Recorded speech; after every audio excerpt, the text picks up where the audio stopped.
Wait, he Having sound on. accidentally started. Oh wait. One sec, guys. Be right back. 2 minutes.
Tell me when the sound's activated, Tomid. It's on. Hey guys, welcome back to the EDX Championship Finals. We've gone through group stage and now we're at the playoff stage. It's the third seed from India versus third seed of Bangladesh. Joining with me on the casting couch today is gonna be the first seed captain from the BD team, Mr. Ruman. So what's up, man? Yo man, what's up? And we want to see an interesting match today because Red Vipers is the third seed of Bangladesh, but they have actually competed really well throughout the tournament. And on the other side, there is Frost Academy. They are also a very competitive team. So we'd like to see an interesting match. Indeed, and we got two casters from both regions. We got me on the Indian side and you over on the BD side. Yeah. Just through your general thoughts, not out of like nationalism or something, who do you think is gonna take the game? Uh, I think Red Vipers will Oh, take the game. Ruman. Okay, so you're going with your fellow third place BD team, Red Vipers, Yeah. yeah? Wait. What's your opinion? Who do you vote for? My heart is saying FA, but then I just have that, I just have that small little feeling that RVX might just take this game. Okay, then it's a 60-40%. 60-40. 60%, 60% towards PD and 40% towards India. Yeah, I guess so. That's gonna be the statistics. But let's get straight into the game. So FA, we got. Sorry, on RVX side, we got the Zac, we got the Gragas, and we got the Galio band. And over on FA, we've got the Fiora band coming out, as well as the Karma band. What do you think of RVX's band, since you've played them a lot, like over in other tournaments and even in this tournament during the group stages? What do you think about their bands, and like, what do you think their mindset will be and going through this match? I mean, Fiora is a really good ban against Seeker because if you want to run a tank top laner, Fiora counters all mostly all the tanks. So they just try to ban out Seeker, and there's an interesting thing going on here that Riven is actually open, and everyone knows that Seeker is the best Riven player of this region. So I think they have some plan to counterplay against Riven. We'll see about that. And we can see that Elise is being logged in. Elise is the main champion and currently really strong in the meta. And Forest picked Elise as the first champion. What do you think about the Braum and Caitlyn being first and second pick in bot lane? Well, I think the Braum pick is like a really strong support at this moment, especially with this. I think we're in patch 7.13. So yeah, in this patch and like the LCK and other regions, we're seeing a lot of like tanky supports. We're seeing like Frost played the Trundle against me a couple of days ago, and then we're seeing stuff like the Tom Kench. We're seeing stuff like Braum. We're seeing all these tanky supports coming over in the meta right now. So I really think Tom Kench is like really. I mean, Braum is just like a stable in this meta, and he's very strong and just annoying to play with. I also think the Caitlyn is also one of the strongest AD carries. She's very safe in lane, and matched up with a really good support, she can really shine. So I really like the bot lane. I really like this thing FA picking up their bot lane first rotation. So I really think that's strong. And we can see the RVX bot lane being picked. It's Varus and Lulu. So who do you think has the stronger laning phase? Lulu is quite a strong champion, and that could be flexed towards mid. What do you think about Shinchi on Lulu? Do you think that's gonna be I flexed on I mid? don't Or? think he plays Lulu is actually not the best mid laner in the current meta. If you want to run Lulu, you can always substitute it for the Karma, and Karma is banned this game, so it's going to be a Lulu support most probably. And we Okay, can see so the mid lane bans coming in. There's Cassiopeia ban, and Shinichi is a really good Cassiopeia player. It's one of his main champions, so it's a good ban. do you think it's the strongest champion though? Uh, Probably he's strongest. So, I think right now what I don't like about FA is they still haven't picked their jungle pick. So I really think RVX should start, pinching the jungle pool of Dragoon over here. I think they should try to ban out the Lee Sin or something like that. Or if Tariq is comfortable playing with the Lee Sin, I think they should let it go.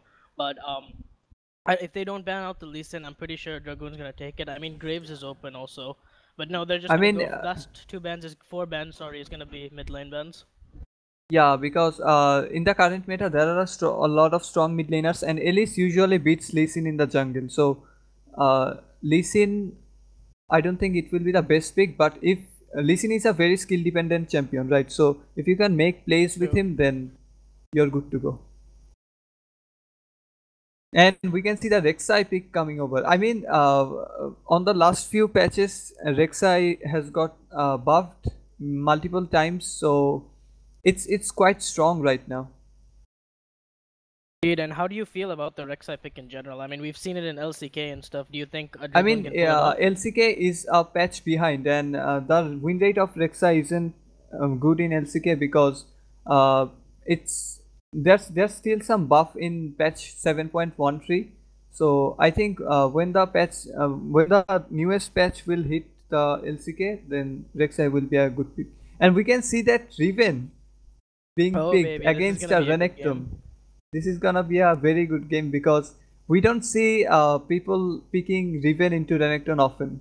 But Seeker is, I mean, almost like a one-trick guy. So why not? Why not, indeed? And I really don't know much about top lane matchups. But how do you think this matchup is gonna go? Renekton into Riven. Riven actually beats Renekton in level 1, but if Renekton avoids trading in level 1 from level 3 onwards, I think Renekton beats Riven really hard. But Riven is a super skill dependent champion. If you can block the stun with your shield, then Riven can actually come out ahead in trades. Indeed, and RVX, they've taken their last mid laner. They've taken the Orianna, pretty standard, and over on the FA side, they have taken an Ori. So One thing I wanted to ask: do a lot of BD mid laners play Ori? Because over on the Indian meta or mid lane meta for India, Ori has like been a very stable pick because she's super safe, easy to roam with, and really hard to gank after 6. So a lot of BD players. Do you guys not play Ori, or like what are your thoughts on Ori basically? I mean, number one plays Ari, but you need to make plays in order to make Ari work, right? So, BD mid laners I think usually tend towards safer picks like Oriana and Cassiopeia, so you can get stronger and then contribute more in the team fight than making plays because Ari is an assassin. It's not gonna scale as hard as an Oriana, right? So Indeed. people tend to play safer champions, which can farm and scale up. Indeed, indeed, and we've got both the comp set. We've got the Riven versus Renekton over on the top, Elise versus Rek'Sai in the jungle, and we've got the mid. We've got Oriana versus Ari, and then we've got the Lulu Varus. Synchro's still sticking on that Varus. I think last time we casted the RVX versus Rise of CJ match. We were talking about Varus being a very staple pick for BD. Like almost all mid Yeah, laners play Varus and stuff. Do you think Synchro's Varus is exceptionally good, or do you think it's more of a safe pick? I think Varus is actually a good pick against Caitlyn because Caitlyn is a lane bully, and without a strong laner, if you pick something like a Vayne into a Caitlyn, then it's gonna be Yeah, really that bad doesn't laning go phase well. for Trust you, me, right? I've tried. So I think they just picked against Varus against Caitlyn, and Varus is strong in the current meta actually because of the ultimate. So Yeah, BD she's just an players overall like to strong play AD carry. Varus. Yeah. Yeah, and I think the mid lanes matchup is going to be really interesting because um, Oriana, we can, if you have seen the LCS last night, we can see that how Oriana is prioritized over other mid laners, Indeed. and she scales really well. She has a strong laning phase. She can set up team fights well. So they actually, I think every mid laner should prioritize Oriana. But Ahri is actually a counter pick to Oriana because she can just avoid the ball with her ultimate and catch Oriana. So it will be mostly about setting up ganks. If Ahri can set up ganks early game, then Oriana won't be able to scale up. So Rek'Sai should be looking towards ganking mid. Indeed, and what do you think are the strengths and weaknesses towards the BD comp? I mean, you've got at least a very early game oriented champion. You got this thing Riven also mainly focused on the early game. You've got a lot of early game over on the side of BD, and you've got the scaling Oriana in the mid, as well as the Lulu Varus in the bot lane. So how do you think their game plan coming into this game should work out? Actually, with that, after the death stance change, if you go Black Cleaver, death stance, and Guardian Angel, Riven actually becomes one of the strongest late game top laners. So it's a bit different now, and Renekton is a strong lane bully. Renekton doesn't really fall off, but I don't think it will be as good as Riven on very late game. So I think if Elise can set up ganks early game and let Oriana and Riven's snowball, then the game will favor RV. And if Ari and Rek'Sai manages to shut down Oriana and then roam to help other lanes, because top lane should win. I mean, in a 1v1 scenario. So if Rek'Sai and Ari can win the mid lane and then rotate to other lanes and help out other laners, then I think FA will win. Indeed. So, in terms of like snowballing for leads, do you think RVX like prioritize snowballing more, or do you think FA prioritizes snowballing the top lane matchup more? I think uh, Forest will most probably try to snowball top lane in the early game because if Riven gets snowballed, Renekton has like no chance in the laning phase. I mean, this top lane matchup is actually really snowballish, and we can see that Riven is using Deathfire Touch. I don't know if it was a mistake or something because we don't Next usually level see a strats. Deathfire Touch Riven. Hopefully, we You don't can have a always remake like poke last with time. the Q.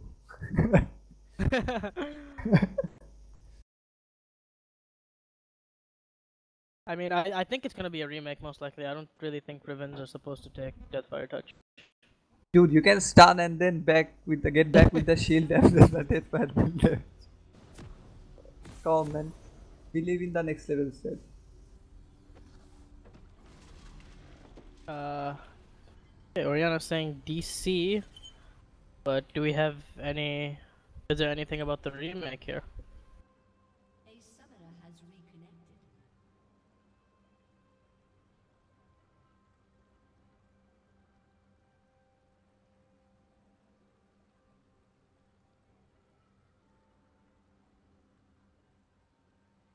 It's most probably going to be a remake. And if you think about that, Deathfire Touch has good AD ratio, right? And with the ultimate from Riven, you can get a lot of AD. So, Okay, I've just talked to Frost. It's confirmed that it is a remake. oh, okay, okay. Man, I'm gonna miss the Deathfire Touch Riven, come on. There's actually something to look forward to, right?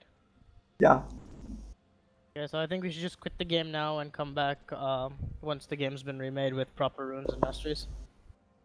okay.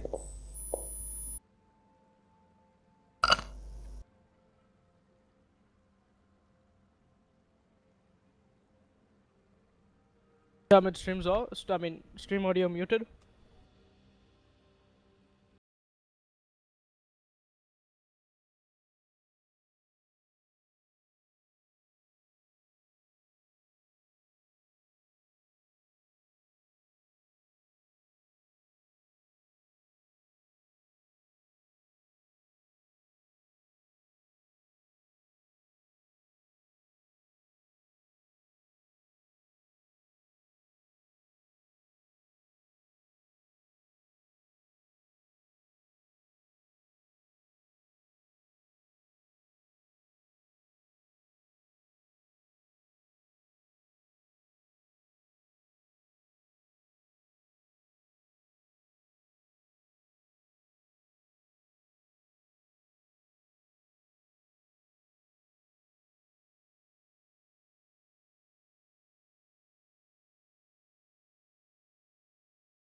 Back to sleeping.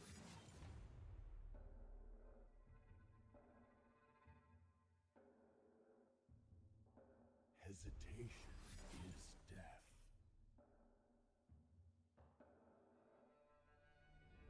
Well, now I'm just mad. Understood.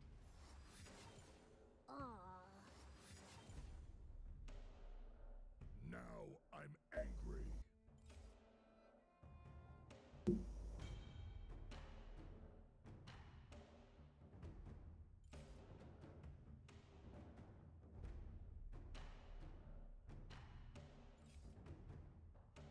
What up? I'm back.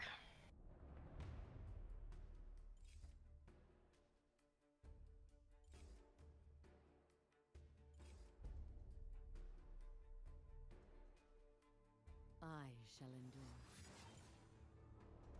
I want a turn. Your emperor shall return.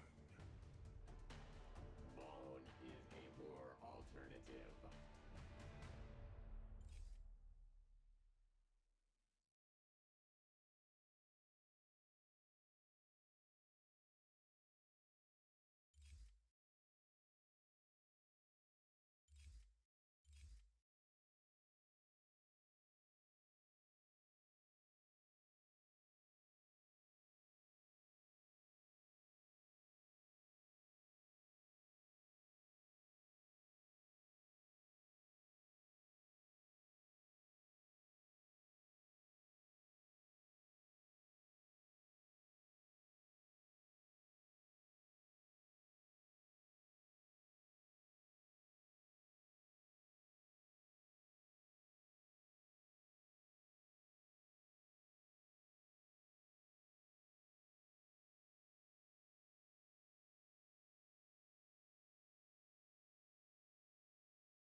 Fuck yeah, dude. That's the life. Alright. Tamid, stream audio on. Tamid. Hello. Welcome to Summoner's Rift. Of course it's on. Alright, welcome back guys. We're back into the game. We had a small remake in between because our friend Seeker took Deathfire Touch on Riven. But I think he's changed it back to Fervor, so 40 minutes, 40 seconds into the game, you know, I think both junglers, you know, a lot of people, what do you think about this thing, jungle starting? Because a lot of like, you know, I really think it's personal preferences because a lot of junglers like to start the traditional blue-red side to get the leash from their bot lane or whatever. And, Yeah. you know, you like to take the Raptors. I mean, a lot of other junglers like to take the Raptors and get the early advantages, so, I mean, you if know. you start on the buff, then and take help from the bot lane, you can always. It's the ganking route, so you know that you're gonna gank earlier, because you take one buff, then you do one camp and the other buff, and then you're instantly level 3, and then you can just gank. And if you do the Raptor start, then you have to take 4 camps, and then you're gonna be level 4. You're gonna be level 4 faster this way, but it's gonna be slightly late for your gank. Yeah, and We also can see you that. tend to stay like really low in the jungle, and like, you know, that always is not really good to stay like, you know, super low in the jungle. It always gives the enemy motives to like invade and get that, you know, cheeky level to invade on you and stuff like that. Yep, and we can see that both of the junglers have started the buff, and there's some heavy trades going on to top lane. And This lane is as getting I've said, spicy that already. Riven is actually beating Renekton in level 1, but from later levels it's gonna get harder for Riven.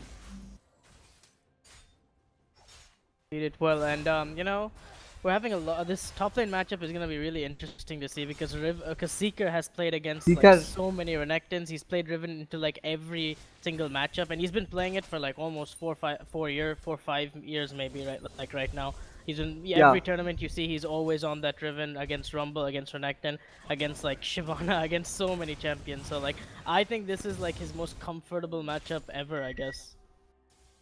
Maybe not the most comfortable matchup, but it's his best champion to play in any matchup. Indeed. I mean, And, there are I better think we're gonna have matchups for some Riven. junglers meeting over here. Yep, both junglers spotted each other out. Well, Fora's gonna go for the Scuttle Crab. Dragoon's gonna try to smite steal it away. No, these junglers are actually No. playing it really patient with each other. I thought they just tried to murder each other, but no, they're taking it really slow. And we can see mid laners are moving towards Oh, the Dragoon scuttle. got it. Dragoon actually win the smite battle. Indeed, they do. So he got a little bit. I think the Ori kind of roamed first, but she did take a a good amount of harass for it. So, I guess it's Yep. overall worth. I guess. And we can see that Caitlyn is already out trading Varus. I mean, both of them are half HP in the bottom lane. Indeed, and surprisingly, Varus or neither of them have started the Duron Shield start, which is pretty common when you play against a Caitlyn or such, you know, heavy poke lane or something. But Yeah, it's gonna be indeed. And really we can see interesting. that Forest is trying to set up a gank in the top lane. He's already waiting Oh, in the he bush. got the cocoon. This guy is That's dead. a There's nice no way he's cocoon, gonna and it's stay gonna alive. be a first blood. That's gonna be first, but that was actually really smart from Forest. I mean, Yeah. it was really weird because like I guess Seeker had the lane push, so like FA was like, oh, no way they could gank me, but then Forest. Oh, Dragoon looks like he's in trouble here. He's gonna get knocked up. Flashes away. And that's a Seeker flashes flash in, and that's and gonna be auto 2 attack. kills on the board of RVX. And this Riven is going to start snowball right now. I mean, I know. Renekton felt safe because Rek'Sai has already had already stole the scuttle crab, right? So he didn't really expect a gank after the scuttle crab. But Forest came from lane, so that vision of river didn't really matter. Indeed, and you know, I guess it was if this was like a solo queue or any other game, I really don't think like laners would have expected people to like come in lane because in solo queue you just like normally just don't do that. But I think in like a match setup like this, I think you should really be like, you know, aware of which lanes that you could get ganked from because you can get ganked from almost like anywhere. And my game kind of paused. Yeah, and we can see that Ari has landed a charm, and Actually, she's not coming in ahead in trades. Dude, bot lane taking a little bit for us. Oh, what timer are you on, Rook 1? 521, 22. There's another gank in the top lane, and Renekton has flashed the cocoon. That was a really good flash because if he didn't flash that, it would have probably resulted in another kill. So Forest Well, is just camping the bot lane. I I mean think I top fixed lane. my timer, dude. What's your timer right now? Uh, 541. 44, 45, 46, 47. Okay, we're kind of at the same time again. Alright. Okay, so what do you think the top lane matchup, like, Seeker does have red buff. He's going to be winning trades heavily against the Renekton. What do you think Yeah, and Renekton's there's a playstyle gank would in be? the bot lane. Rek'Sai managed to knock up the Lulu, and they're going for the kill, and they managed to kill Lulu. That was a coordinated gank, but Seeker has teleported in the back. Dragoon looks like the Forest new managed target. to He's going to go kill. down. Seeker coming in from the side. Holy Gunner's out of position. Stun's going to land. That's going to be a double kill for Forest. FA Synth is going to flash out of that humongous wall. And what type of play was that, man? And we can see an ultimate coming on by Orino, and Arlie actually Oh. lived with barely any HP. I mean, he played it right now. He got the shockwave W into auto attack. He just didn't have enough But damage Forest to finish is off. always there Forest to is clean coming up. out. That's gonna be an easy kill. Oh, these guys. I mean, Forest is literally everywhere in the map. And there's fight in top lane, there is Forest, and there's fight in bot lane, there's Forest. Yeah, I don't think Dragoon after that first blood. I think he's finding it really hard to like match the pressure of this Elise. I mean, Elise is just the RVX literally know like what to do this game. They know where to be at the exact same time. They know like when to start fights, what summoners are up, TP is up. I mean, they burn the TP out of the top laner, make a TP play bot, and get a free kill. I mean, And they even Forest he knows where to be right now. and Forest even stole the red buff from Ari, so it's going to be a really difficult lane for her, I think. Because she's already behind in CS and she's losing trades against an Orianna. So once Orianna gets her blue, I think it's going to be super difficult for Ari to just stay in the lane. Indeed, and what do you think Frost Academy's playstyle is gonna be like right now? I mean, they both their solo laners are kind of losing. Their bot lane's like the only lane that can push up and has a good amount of pressure. What do you think their playstyle should be? Should they focus almost all the resources on this bot lane and try to win from there, or should they try to help their solo lanes and try to help them get back into XP, get back up in gold? I think Rek'Sai should set up some tunnels on the map so he can avoid fighting while Forest is fighting, because Forest is so snowballed right now. If there is any fight between the junglers, he's not gonna come on. I mean, Elise will never lose, right? Because he's 4-0. Indeed, yeah. So if Elise gank spot, Rek'Sai should look towards ganking top. I mean, he just has to avoid Forest. Exactly, and the mobility boots are coming out as a first item onto Forest, so he's gonna be looking to make very, very proactive plays in this early game. I mean, this guy, he's got the mobility boots. He's gonna be taking vision. He's gonna be ganking lanes. He's just gonna be all over this place, and it's gonna make it really hard for him to kind of track him out through the jungler, because you literally like don't know where he could be, and you really underestimate the item of the mobility of the mobility boots. So it's gonna be it's gonna be really hard for FA to track where Forest is and try to get those leads over in the solo laners. Indeed, and we can see that Renekton actually managed to catch up on CS because of the teleport of Riven.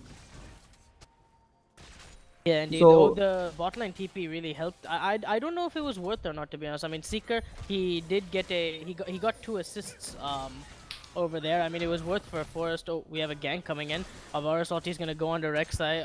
Synth hits his ulti. There's 2 And- stacks onto Diamond 5. I don't really think he can die right here. Here comes the And- Rek'Sai ultimate, but Dragoon taking a lot of turret damage. Meanwhile, at top, we're also gonna have a gank where Seeker's gonna get the kill, and Dragoon And lives that's out a with nice 1 HP, charm but by the here Ahri. comes Tyler But Sign gets Orianna the charm onto Synchro. He's gives a gonna good go shield. down. Surely takes 2 shots. Shockwave's gonna come out. He's gonna flash, and beautiful mechanics coming out from Tyler Sign, and they're gonna get 2-3 kills up on the board for Frost Academy. Yeah, Ari played really well in that fight because that charm was extremely difficult to land through the minion waves, and she managed to do it. And then even after the shield from Oriana, Ari did kill Varus and managed to get out with the flash. That was well played by Ari. Yeah, that was really well played by Ori. But over in the top lane, proactively, we had Forest ganking the Renekton, and they got the kill as well as the first turret gold. So, would you think that play was worth, considering that they lost first turret for the gank over in the bot lane? I think it was actually worth for Frost Academy because Renekton was already behind, and snowballing Seeker can only do so much. And that's a Indeed. nice In the charm. mid lane, we have the charm being landed. He's not able to cleanse it in time, but he flashes out, and he's gonna be taken to half HP. Over Synth kind of roamed from the bot lane to like follow up for the gank, but that didn't really happen. We can Now really he's see gonna that meet Diamond 5 here. that's a ward battle, and Synth will win that. But Diamond 5 will probably take out this ward because Forest is behind him. It's actually a bait, I think. And that's I a think nice so, coupon too. by Forest, but he gets charmed. So Are they gonna fight this? No, I don't think. No, it's just gonna be a small little exchange of damage for the ward. But Frost Academy, trying to crawl their way up, trying to get back into more of a driver's seat mode, and that's gonna be pretty difficult. Meanwhile, they catch out. Oh my! That ward hit the brush. I don't think it did. This is a fair ward. I mean, these players are under a lot of pressure, so mistakes like that can happen. Indeed, yeah, they are on a lot of pressure. I mean, you've been there, we've both been there, right? When like we're both representing our own countries and like everything. I mean, we've all been there. Nerves and mistakes do happen. So yeah, I don't think we should laugh at it too much, but it's pretty funny.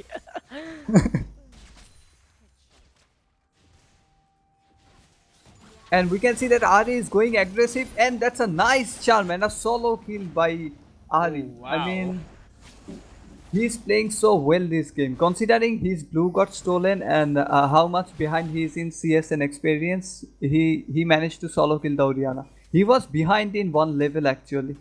Yeah, but indeed, but I think once you land all the all the skill shots Skill coming up shots. from Thylacine, yeah. Once you land all the skill shots, I really don't think there's much of a counterplay other than cleanse, which they already burned through a previous gank. And that solo kill is gonna lead to a free mountain drake, which is very beneficial for Frost Academy right here. Yeah, I mean, they want to get as much as objectives as they can because they have already lost the first turret, right? So, and we can see that Renekton actually moved down towards the dragon, but Seeker is still pushing in top lane. It's going to be hard for Frost Academy to stop Riven at this point. Even in a 1 versus 2, I think Riven will be really difficult to kill. Indeed, and he always has RVX, Seeker, but I mean Forest, sorry, by his side. I mean, you see Forest right now getting vision or just staying in the top side of the jungle, screening off Seeker, preventing him from getting ganks. But yeah, I really don't know how Dragoon plans on playing this out because Elise is sitting in his jungle, waiting for him to show up, trying to kill him. I mean, they're just trying to control the entire top map and just make sure that Riven is able to stretch his arms as much as possible here. He's even And get Riven gifted gets the red over. buff again. Rek'Sai has no idea actually if they are on that jungle, but he managed to take the safe. And there's a fight going on to bot lane, and that's a nice Braum ult, but Seeker is still TP is floating coming on out. behind. And that's a nice trap by Caitlyn. Oh, beautiful trap. And that's a beautiful flash and stun, but exhaust actually saved Braum. Oh man, that was very close, right? That was very close. TP's coming up. But from that was Renekton, but really well played by the bot lane of Frost Academy because they managed to force the TP. like, they managed to force the TP and that to not die to the TP. So I think that is a really big. That's really worth for them. Yup. But had Renekton saved his TP, it would have been even better. But nonetheless, it wasn't a bad trade. And we can see that ultimate coming from Rek'Sai. Oriana actually has no mana, so he can't fight Rek'Sai. Indeed, he's And- kind of kiting himself over in the top jungle, but that's gonna be a solo kill. Dragoon getting a free kill on Shinchi. He's been talking about Shinchi's Oriana pick. I don't think he's been playing at his best this game. What do you think, Rumon? Yeah, I think there are better games for him, but everyone has a bad game, so Indeed, I mean, he got solo killed. He's been pushing his lane and, he kind of let his opponent roam first over on the bot lane. and you know he literally hasn't been like, you know, I think he needs like a small little reset in his brain and needs to get back on track because we all know that he is such a better mid laner than what he's Yeah, playing I right now. mean, he can. He's already ahead in CS. He just has to play safe and scale up. He's just playing too aggressive, I think. It is, But we can see the but Rek'Sai buff coming in this patch. I mean, Rek'Sai is not actually tremendously ahead, but he's still managing to get solo kills. So Red Smite, Cinder Hulk into Sightstone. What do you think about the build for the Rek'Sai? I don't think it's a Cinder Hulk. I think it's a warrior. So Cinder Hulk or Warriors? It's a I warrior. can't It's a every warrior. time I. Oh, So that's over in a the mid lane, we're nice gonna have a dodge fight. by Ari. Wow, that is very good. I mean, He Forest straight rushed flashed out. for the cocoon, but he just dodged it with the ultimate. That's a nice reaction. Yeah, exactly. Ultra Flash, I guess, worth any day, huh? Yup. Exactly. Meanwhile, bot lane's gonna have a small trading. Now, RVX, I think they're just gonna look to like, it's really hard for them to kind of force plays right now. So I think they're just gonna look towards getting more vision in the jungle, getting more information, keeping both the solo laners pushed in 24/7 under a lot of pressure. And you know, I think Seeker's just completely, I mean not Seeker, sorry, Forest just completely abandoned this bot lane. I mean bot lane isn't doing the best in terms of, you know, keeping up, but they you know, aren't doing that bad. They're still holding up. But what do you think? What do you think about, you know, Forest's plan to just, you know, make sure get vision in the top side jungle, just, you know, play for the solo lanes and just completely abandon the bot lane? I mean, Forest is actually playing for mostly around top lane. He rotated mid a few times, but it didn't really work out.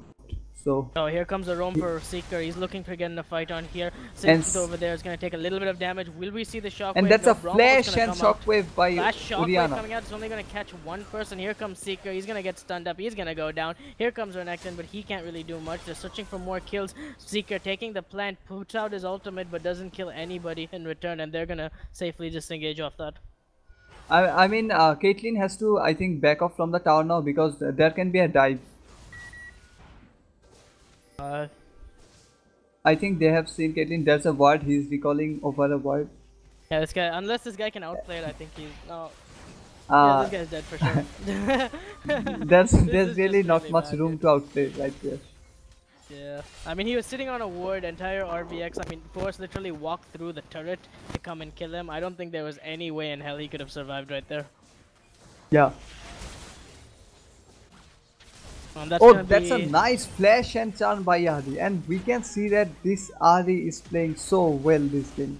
I mean, he is just outshining the Orianna. That's another solo kill. So that's two solo kills coming out for FA Thylacine over Shinchi. But meanwhile, RVX bot lane, they're pushing the bot lane turret. They're trying to get this turret. They did get... Now they've gotten the top and bot turret, but they're going to be losing the mid turret in return, I believe. No, No, Seeker Seeker got is the there turret. to save. Seeker's there to save it. So, you know, good solo kill coming out from the Ori, but he's not really able to capitalize on an objective. And FA, I mean, you know, trying to get a catch over in the dragon side area, but they're not going to be doing anything. So, yeah. I mean, Like I Ari was is a, saying, yeah, go yeah. ahead. Ari is an assassin, so if he manages to kill, if she manages to kill Orianna a few times, then it's going to be really snowballish for her, and she can just literally burst the Riven down because Riven is not a very tanky champion. Indeed. So, like, I think the Riven's only problem is in this entire game is to dodge CC. I mean, as long as he doesn't get CC down, I'm pretty sure he can literally 1v5 or something like that. Yeah, right? yeah.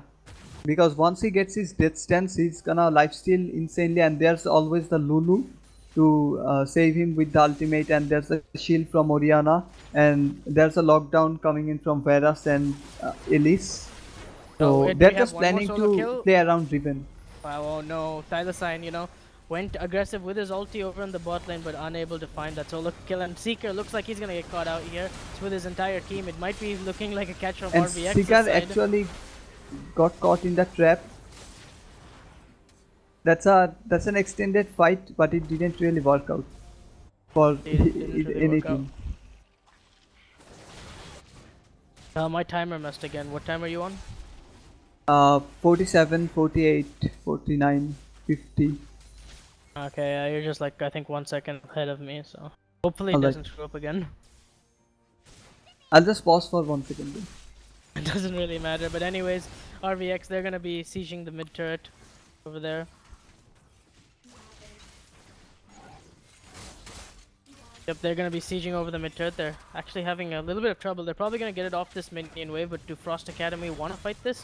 And we Shield's can going see in that front. Renekton is going in, and that's Gets the a stunned. 3-man shockwave coming out from Shinji. What a beautiful play. Synth looked like he's gonna go down, but a shutdown but is on that's a course. nice charm by Charm Ari, is and gonna get Rexa is landed actually onto Lulu. chasing Riven. Riven is almost dead. I think there's gonna be a dead Riven. That's a Oh, nice ultimate no. by Caitlyn. Dead Riven. I mean, this game has turned upside down pretty fast. Indeed, and that's going to be actually a Baron coming up from Frost Academy. I mean, they can do the Baron. There's only the 2 carries left from RVX. I really don't think they can defend in such a scenario here. I mean... Yeah, because the jungler is dead, and... Jungler's dead, top laner is dead. They need to shut down this Baron pretty fast. They're going to get the Baron and head for a recall. I mean, what just happened, man? We saw RVX snowball so well through the early game, and then just... What just happened, man? Roman, can you tell me? I think it's about dodging the traps of Caitlyn. I mean, they're stepping in the traps, and Ari is landing all of the charms, and they're just playing the team fight better. They forced too much to get this tower, and they didn't actually get it, and they took too much damage from it. And we can see that QSS coming from Caitlyn. What do you think about the early QSS in this game? Early QSS, I think there's a lot of CC on the side of RVX, and they also are very squishy and have a lot of burst. So I think the QSS is actually a really good item for Caitlyn, because oh, we have a dead synchro coming incoming. Oh no, the ultimate's gonna land and he's gonna miss the charm. Whoa, that looked like a dead synchro for sure, but he played it out extremely well. Cloud Drake gonna get started up. This is gonna go to FA's side for sure. I mean, you know, FA, they might not really be ahead in terms of gold lead, but because of the turrets, we gotta pause. But yeah, like I was saying, User FA, in you know, your they're channel not up. timed out. Timed out. Rip. Hopefully that's not timed. Oh, that is going to be Ruman that's gonna drop connection. So I guess I'm here by myself.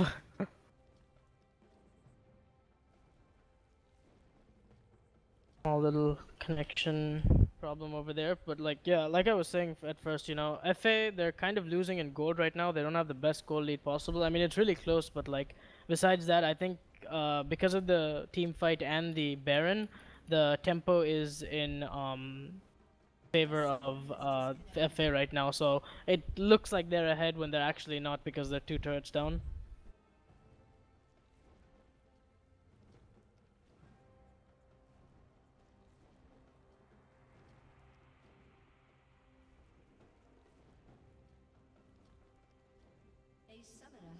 Seems like Forrest had a small DC, connected back with his battle ping, and oh wait, he reconnected again. Are they gonna unpause anytime soon though?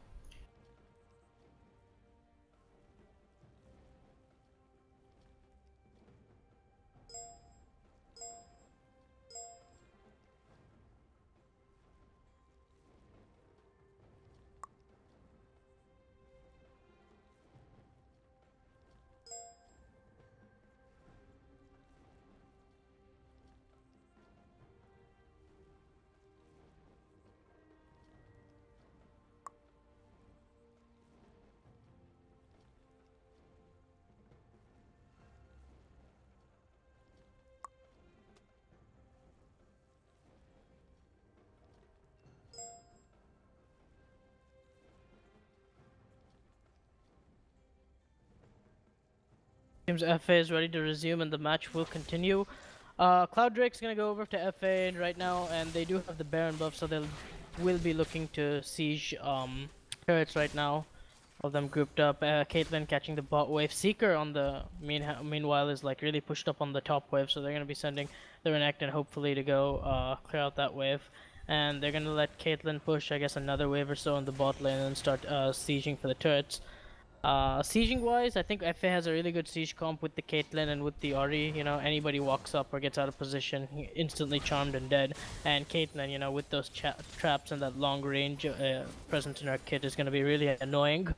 But, you know, FA, you know, they really don't seem to be sticking and trying to, you know, look to siege. They're just going back to just, you know, standardly farming their lanes, just kind of wasting the Baron buff, which doesn't seem very efficient at all. I mean, half of the Baron buff is completely gone already, so they're just gonna be looking towards, you know, they finally have grouped now, and gonna be looking towards, oh, we have the flash going in from Ari, and he's gonna get saved. Shinshi's gonna live with like 2 HP. Gautam Iverson looking for a flank, but doesn't quite yet get the flank. They're gonna get the first, there's gonna be the first turret gonna go down for Frost Academy. Oh my god, Dragoon goes in. Shinshi with the immediate shockwave, but it's gonna be dodged. Now they don't have shockwave, they don't have Yululu ult, so this should be an easy siege by Frost Academy, but they really don't look like they're gonna go on. Seeker trying to flank on the side, but Frost Academy good enough to defend it. Game's kind of slowed down a little bit, I guess.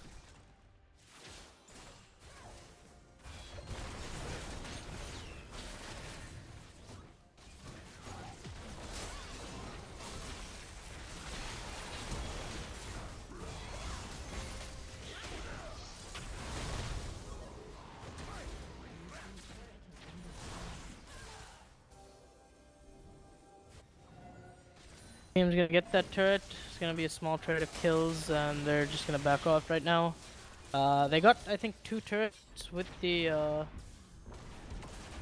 literally like 2 turrets with the Baron buff. So, oh no, this is now the counter siege coming up from RVX. They're gonna try to siege this turret right now. Oriana Ball's gonna go down, and they're gonna get the first mid lane tier turret. So, Baron 2 turrets in exchange for 1 turret. I wouldn't say it was the best siege possible, but it was still pretty acceptable. And you know, Frost Academy has, you know, finally come out with that slight gold lead, 39.3k to 40k, like 600 gold difference. Not much of a big deal, but still, you know, from the deficit they were in the early game, they have managed to kind of climb back up and find their own leads. Especially props to Thylacine, man. He's just been playing excellent throughout this entire series. Gonna go take out the ward over in the pit behind Dragon, and the game's kind of, you know, like calmed down, I guess. We're not seeing a lot of kills, and I might have just spoke too. Alright, never mind. He's not gonna go for the kill over there. Seeker, there's a lot of fighting for vision right here, you know. Seeker just staying in the small area near Scuttle Crab trying to get it, and meanwhile Frost Academy contesting for that Scuttle. He's gonna be getting it. Seeker not really in a position to contest it.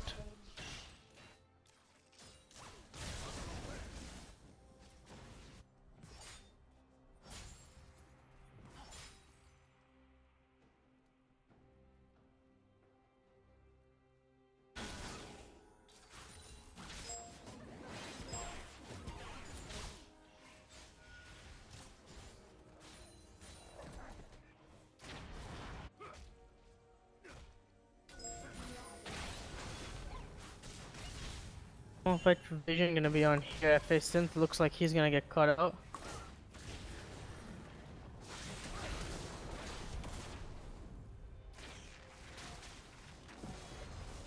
The fight's going on over in the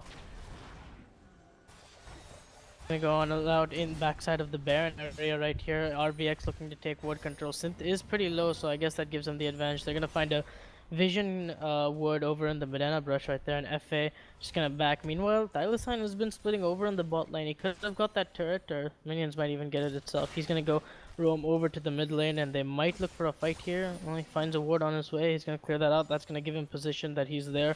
So RVX is gonna back away right now. They should be backing away, or not trying to take the fight when he's here.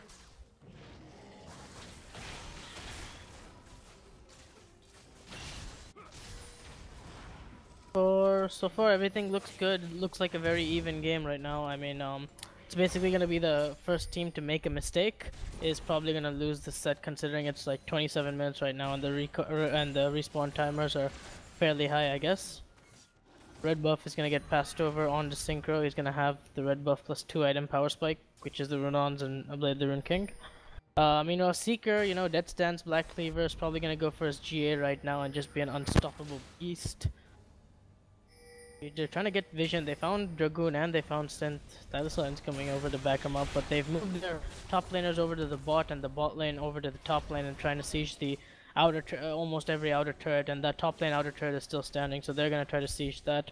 Really good play coming up from Frost Academy, realizing that the turret is up and just, you know, grouping together to siege it. Well, Dragon I don't know which dragon is gonna be that, to be honest. Looks like it's gonna be Infernal Drake. That's gonna be spawned in like 5 seconds or so. That's probably RVX should be prioritizing it, but they're gonna be a little bit late, I guess. You know, Forest recalling right now. I think both these teams are gonna be meeting at the it's a Mountain Drake. On the top left it says Infernal though, but whatever. It's gonna be a Mountain Drake. We might have another team fight at the Mountain Drake. Not too sure. Looking like both teams really want to contest this Mountain Drake, but then we also have Baron up, so that's gonna be influencing factor. Nothing too big going on so far. Just like lots of farming. Fail Siege from Frost Academy over in the top lane. Scuttle Crab RVX Force getting the Scuttle Crab over on the left hand side, getting vision, getting the primary vision on Baron area. Mountain Drake is up, but none of these teams are willing to go for it. First and Forest looks like he's gonna cut out. Charm's gonna go down. Shockwave's gonna go down, but it's only gonna catch Synth. Oh my god, the flash coming out from Synth. Renekton coming in with the control 6, gonna get the stun and a little bit of damage onto Shinchi, but Redemption comes out and he's gonna keep everybody healthy. Forest right now is down, so that is gonna be a free Mountain Drake for them, considering they're not gonna take too much damage from the dragon. But Baron looks like a distant call. I think once they see the bot lane, I think once they see Synchro go bot, yeah, Synchro should not be bot right here. Yeah, these guys should not be here right now. This is just a free Baron for Frost Academy, and if I'm not correct, they're gonna read it. Yep. Out mid a little bit, the bot lane is, they could go for the Baron right now, but Seeker in the top lane pushed out a pretty big wave over on the top. They might want to clear it up.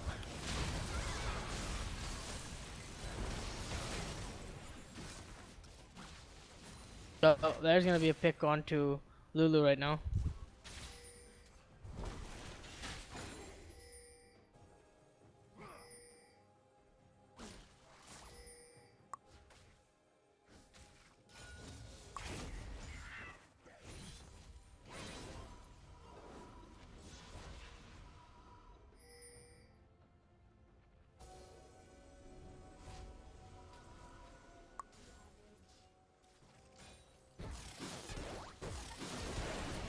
Now Ari Spirit rushes in, tries to get the kill on to Shinchi. This look, Charm does land, but Orb of Deception doesn't land enough. He's gonna go flash over with the W, and that's gonna be another solo kill coming out from Thylacine, man. This guy is a beast.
He's gonna get two-manned over here. He's gonna try to look for the outplay, but no, he's not. GA is gonna be popped, and they're just gonna wait for him to die. Meanwhile, RVX is doing Baron. They're gonna get the kill onto Seeker. No, they don't. But meanwhile, the Frost Academy getting the kills over in the Baron area. Here comes the Rek'Sai ultimate. Shinchi looks like the new target. He's gonna get Braum passive, and that's a double kill for a Holy Gunner. So triple kill maybe.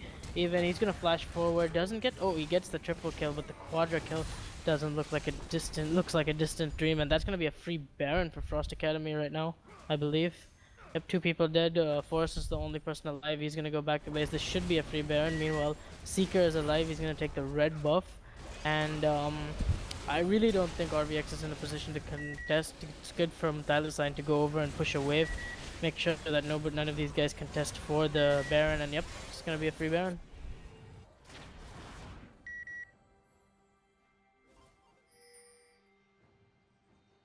Top lane's gonna get finally tier 1's gonna be tier 1 for the top lane's gonna die, and Frost Academy, you know, look freaking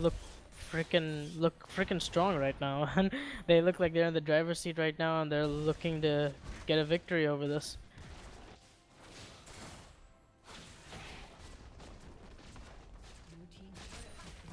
Your turret's gonna be dropping. Shinchi getting a little bit damaged. So Seeker looks like he's gonna fight, doesn't really look on. Oh, and that's gonna be a shockwave. That's gonna catch Holy Gunners. Locket's gonna be used. Meanwhile, Forest on the side is gonna go down. That's gonna be a shutdown. Holy Gunners getting caught by almost anything. And here comes Seeker. He's Lulu ulti. He looks like he's gonna get a shutdown on the Tyler sign. And yep, he's gonna go down. Shut down over on the Tyler side. But meanwhile, here comes Dragoon and Iverson trying to make the 2v4 dream play. But that is definitely not gonna work. Iverson's gonna go down for sure. But about Dragoon, he's gonna tunnel away.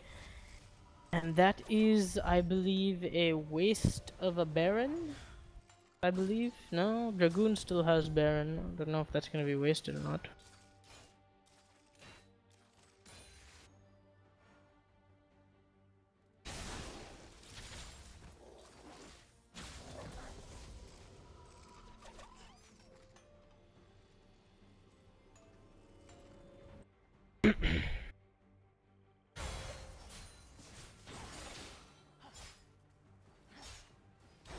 So, you know, Frost Academy had that small little throw right there, but I'm pretty sure nothing's really changed right now. It's not like tempo is completely towards RVX side right now. I mean, they have a couple of opportunities to really win and show this game. The Elder Dragon is going to be the next dragon, I believe.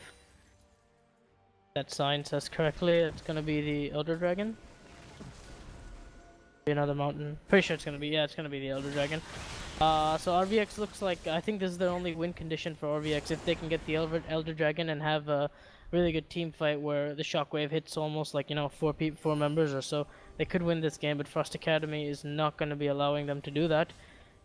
See the 4 sweepers coming up from Frost Academy, just trying to deny as much vision as they can. Forest trying to drop down a couple of vision wards. They should see this vision ward right here. I don't know if they do. Should be clearing it out.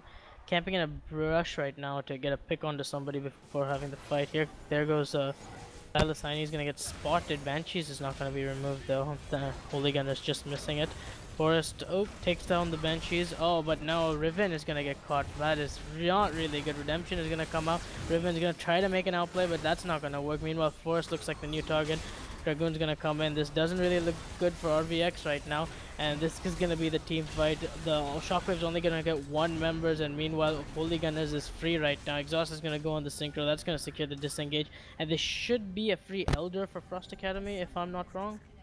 Oh, no, there's a pause.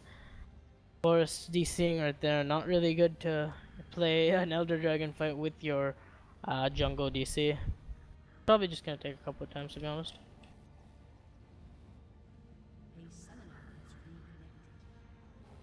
Actually, both teams are lagging. Just playing Frost Academy, they're complaining about a lag, as well as RVX over on the Bangladesh side. So I think this is gonna be a long pause if I'm not wrong.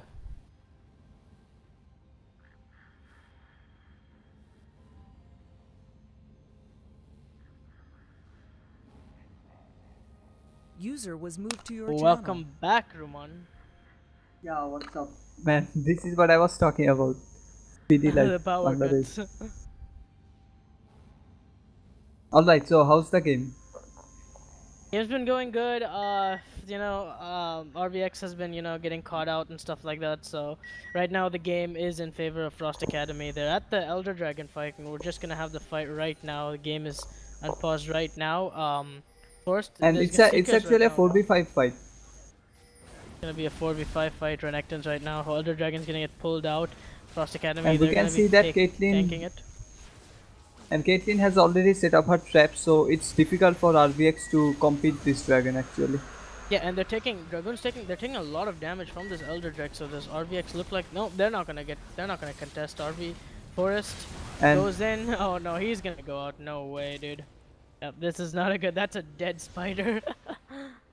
what's your timer? I'm at 36. I'm at 36:28, 36:29, 36:30. 36, 31, 32, Okay, okay, okay. 4, 35, 36. So anyways, Frost Academy got the buff. They're gonna be looking to siege down this mid lane. They don't have Baron though, so that's gonna be quite hard for them to, siege. They do have Elder though, so they're gonna be hurting they're gonna be hurting And really hard. Forest is dead for another 16 seconds. And Caitlyn is actually the best ADC to siege towers. So I don't Indeed. think it will be very difficult unless Oriana wave clears like crazy. Indeed, and you And can see Holy Gun and has that's a ulti, gonna nice get hit with the shockwave coming on from Oriana, but It's not really gonna do anything, to be honest. yeah, it barely tickled Caitlyn because of the shield of Locket, I think. Yeah, Locket plus the Braum, it's really hard to kill Caitlyn in these fights. And Caitlyn actually has a Hex Drinker, and on top of it, she has a QSS. So even if That's you a catch her good with the amount of shockwave, it's not gonna be enough. Indeed, but now, they've kind of given up on the mid inhibitor turret and they're coming bot. Oh, here comes And the that's a flank by nice- Thylacine, gets the charm. Here comes the follow-up by Braum, but Thylacine looks like the new target to be focused. He's gonna go down, and what looked like a pick for Frost Academy was actually a pick for RVX. So here comes Seeker. They're gonna be looking to fight under turret. That's gonna be a double kill coming out from Seeker and Frost Academy. This doesn't look like the ideal fight. He should get the kill. Shockwave's gonna get almost 2 people, and we're gonna have a pause. And I think Rek'Sai just disconnected and went towards the enemy. Indeed, He I think didn't actually he cast wanted any to spell. ulti towards somebody, but then disconnected. So Yup. This is actually really bad luck for Frost Academy. yeah.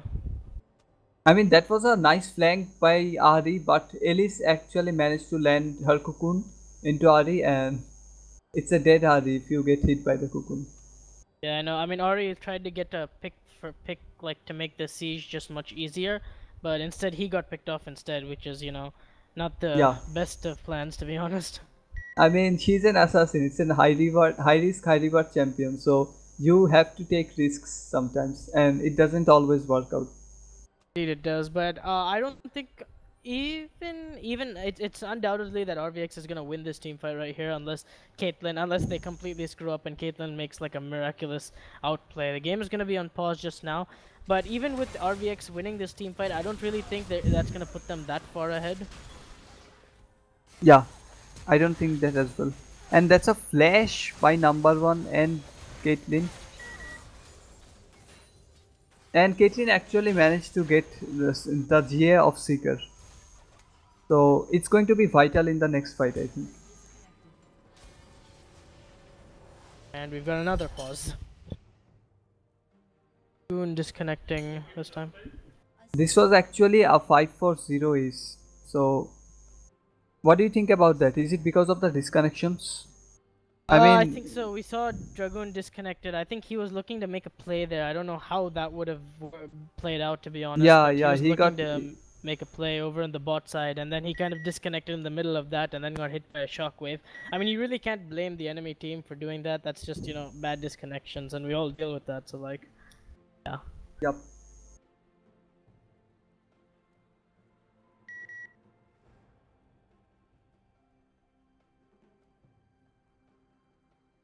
What do you think about this Caitlyn build? I mean, we don't usually see Hex Drinker on Caitlyn players, and would Lifesteal or Last Whisper would have been better in Caitlyn? I think that would have been better if the Caitlyn was able to free hit. I mean, it all really depends upon like how he wants to play. I mean, he has, I guess, a good amount of damage considering that RVX is very squishy with the Infinity Edge and the double attack speed items. So I think it's right now just mostly about to just stay alive. Like, he just wants to stay alive and just keep hitting because these targets are going to be taking a lot of damage from those 3 items alone. So the Hex Drinker and the QSS is just going to make sure that he doesn't get caught in some form of CC or get bursted by some magic damage and just stays alive and just hits as much as possible. So I really think it's like a good, respectable build coming out from Caitlyn. And another nice, thing we can but- see, that Caitlyn doesn't really need a Last Whisper this game because both Renekton and Rek'Sai has Black Liver and they can actually proc it really quickly. So Caitlyn won't really need that armor shred.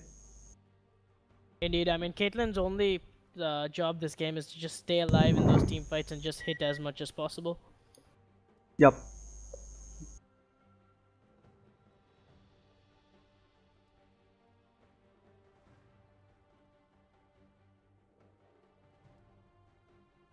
You know, come to thinking of it, I mean, it really looked like RVX had the upper hand. I mean, they were considered as the favorites going into this matchup, but Frost Academy, especially Thylacine, man, was able to just pull out plays from his asshole. Just literally just solo and just try to Yeah, carry his team.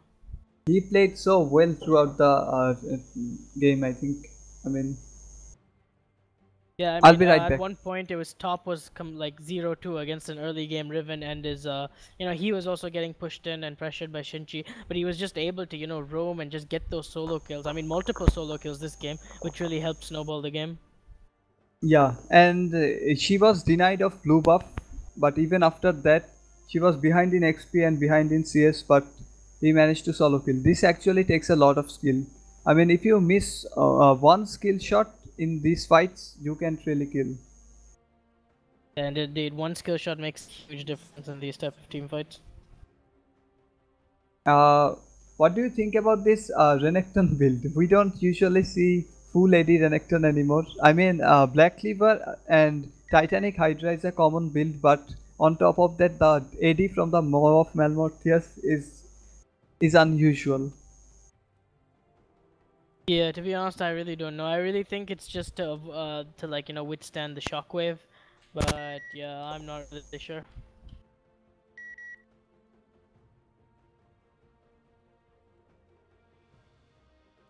We're gonna have an unpaused coming out in just a moment. Yep, the game's been unpaused right now. Frost Academy is ace. They have huge death timers, but I really don't think RVX can take anything from this. What do you think they can take a turret or so? No, I don't think so. I mean, RVX has gotten enough from this team fight. I think it's a 5-4-0. They have managed to get some shutdowns. Oriana has completed her void stuff. Veras has got his Infinity Edge. So I think this was a win for RVX. Indeed, and it's really hard. I guess compared like comparing the comps alone, I think FA's comp is a little bit more easier to execute compared to RVX's comp because I really think it's hard to execute comps when you have like a very squishy when you just have all squishies on your team and literally just no tanks. What do you think? Yeah, that's true. And the Riven has her GA downs, and they caught the Renekton, but I don't think that's going to be enough to burst down the Renekton. He's actually pretty tanky with the Maw of Malmortius. And we can see the red buff being stolen from Frost Academy. They are giving it over to Veras, and Ari has gotten the blue buff. This next fight will actually decide the game, I think.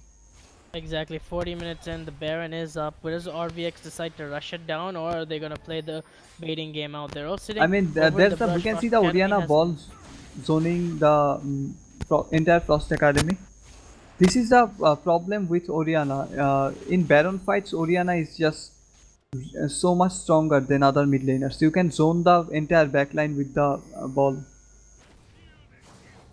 He'd zone the entire backline with the ball just the way I like. Yeah, so, RVX has control of this Baron. It's really important. What they are lacking right now is mid priority. The mid wave is going to be shoved by FA, and it looks like they're going to have a catch. No, that's just going to be a friendly cocoon. And now it's time for Frost Academy to put their vision down. Caitlyn setting up her traps on the entrances.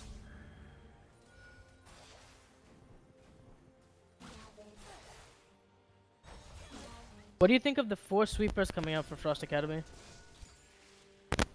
I think they are in the control seat. I think they can. Oh my god, that's a nice flash and cocoon by the Elise, and that's a nice Veras ultimate. Seeker managed to get on top of Caitlyn, but he got stunned. That's a nice shockwave by Oriana. And RVX actually turned the fight around, I think.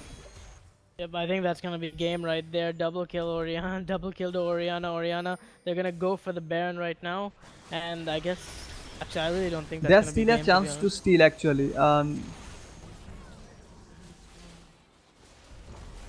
It's a 2v5. Can Frost Academy do it? Seeker is trying to zone the Rek'Sai, but Rek'Sai has his tunnels to get in the pit. Baron, I don't think they have vision on Baron. No, Dragoon looks like he's gonna get caught. He's gonna go in with the Baron being up at like 1,300 HP, 1,300 HP, and RVX is gonna secure it. Well, it was a good try by him, but it's actually really hard to steal from an Elise because of the missing health damage from the Q of Elise.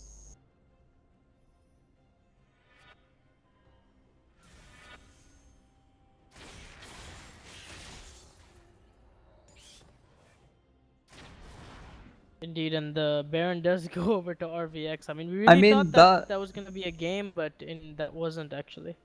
that was a really decisive initiation by RVX last fight because both Ari and Rek'Sai was away from the team. They were separated, and they managed to engage a 3 versus 5. If they do, and let's see how much RVX can get out of this Baron right now.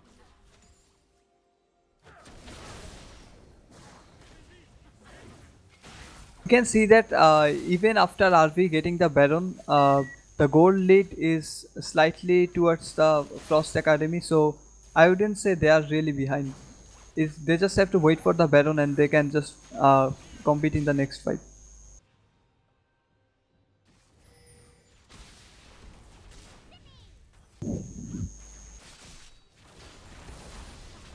And we can see Ahri and Renekton trying to flank from the top side, and Seeker is split pushing in top lane. So Renekton has to go and reply to that.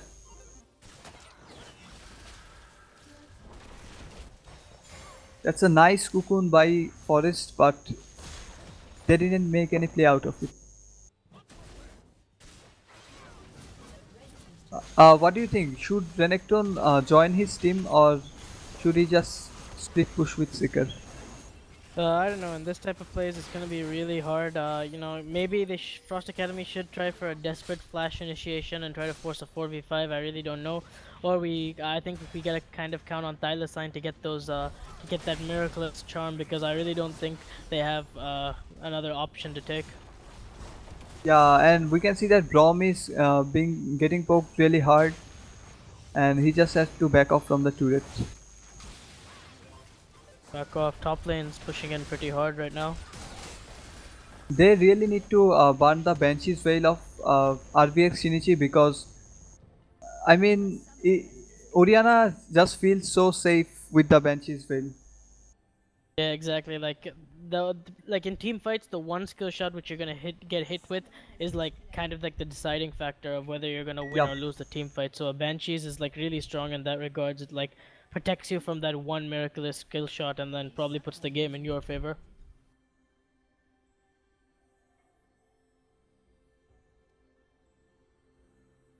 And that is actually a huge CS lead in top lane.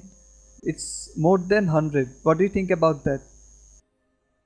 Yeah, I mean Riven, you know, he snowballed this match pretty well. I mean, you got all this thing 5-6 items on Riven. Riven is full build, and Renekton, you know, 100 almost 110 114 CS behind, still hasn't completed his you know, Fifth item. like 5th item.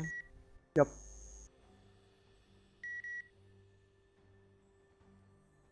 That's gonna be a pretty problem. But you still have the same deficit over in the bot lane. Like over in the bot lane, Caitlyn is like literally almost 100 farm ahead of Varus, and is like basically full build right now until she completes the Mercurial Scimitar out of the QSS. And the game is being resumed. Their Frost Academy will probably just leave the inhibitor because they don't want to fight against a Baron team. See, they do. And I we mean, can there's two things. You can just give RVX whatever they want, or you can actually. And that's go a in for the 4-man Miraculous. shockwave by Orianna. That was a nice shockwave. And we can see that Seeker flanking in from the backside. And RVX just actually outscales the Frost Academy, I think. And they're gonna go down. Their entire's gonna go the Braum, and it looks like it's gonna be game. They're gonna go for the top inhibitor, and I think they're gonna be pushing for the game. Yup, I think so. I mean, the game just takes U-turn really fast. Indeed, I mean, can't really say which team is on the lead. And RVX actually playing it a little bit safe. They're not gonna go for the direct win. They're gonna go the old-fashioned way, and they're gonna go try to get almost all the turrets, all the inhibitors, and we'll try to win it as clean as possible. So they're gonna go for the bot turret, gonna hit the second tier, gonna get the recall, and just gonna go straight back onto that bot turret. And Elder Drag is also gonna be up in almost a minute or so. So that might be the turning point for Frost Academy if there's any more U-turns in this game. I mean, in order to win fights, Frost Academy has to dodge the shockwave. Even even if they have to use flash, they just have to dodge the shockwave, because in late game, if you get hit by the shockwave, there is just so much damage coming on from other members of the team. So you really need to avoid the shockwave. In the last fight, as we have seen, four of the Frost Academy players got hit by the shockwave, and it resulted in an instant death of Rek'Sai, with the Seeker flanking in from the side.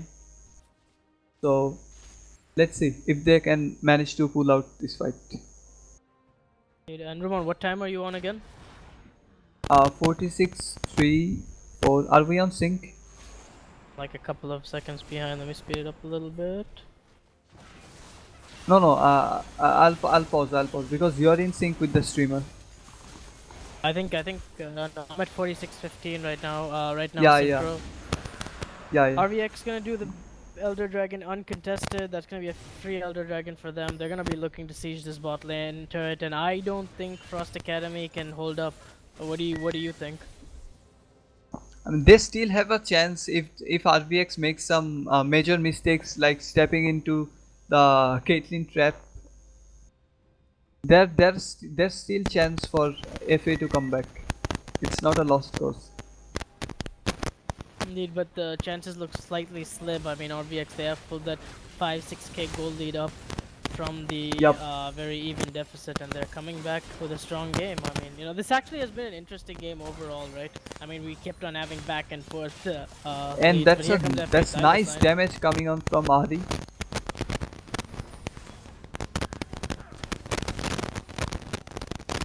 I'm getting some noise. From my microphone. Can you fix your mic? I'm getting some static noise. And we can see that initiation, Braum is poked down, and that's a nice trap into charm by Caitlyn. And Seeker just flanks the backline and one-shots the Braum.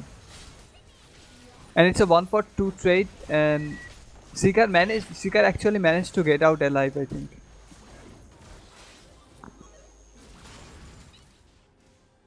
And we can see that Frost Academy is trying to zone them away from the tower. The tower is really low. Synchro is trying to get the tower down, and RVA has managed to get the tower down.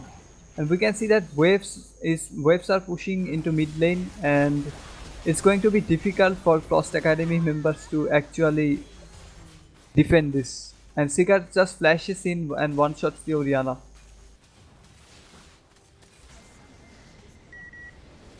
And that is actually a good game.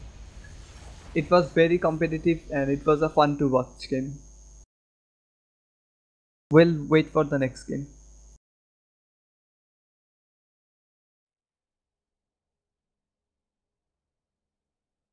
Hey, wake up.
Hey, wake up. Sound resumed.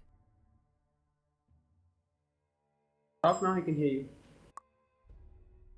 Alright guys, welcome back to the second game of the EDX Championship Finals against this is the playoff stage, and we got the second game of the third seed from both the regions. Joining me here today is gonna be Arctic Junkie, aka Garbage Mid Laner.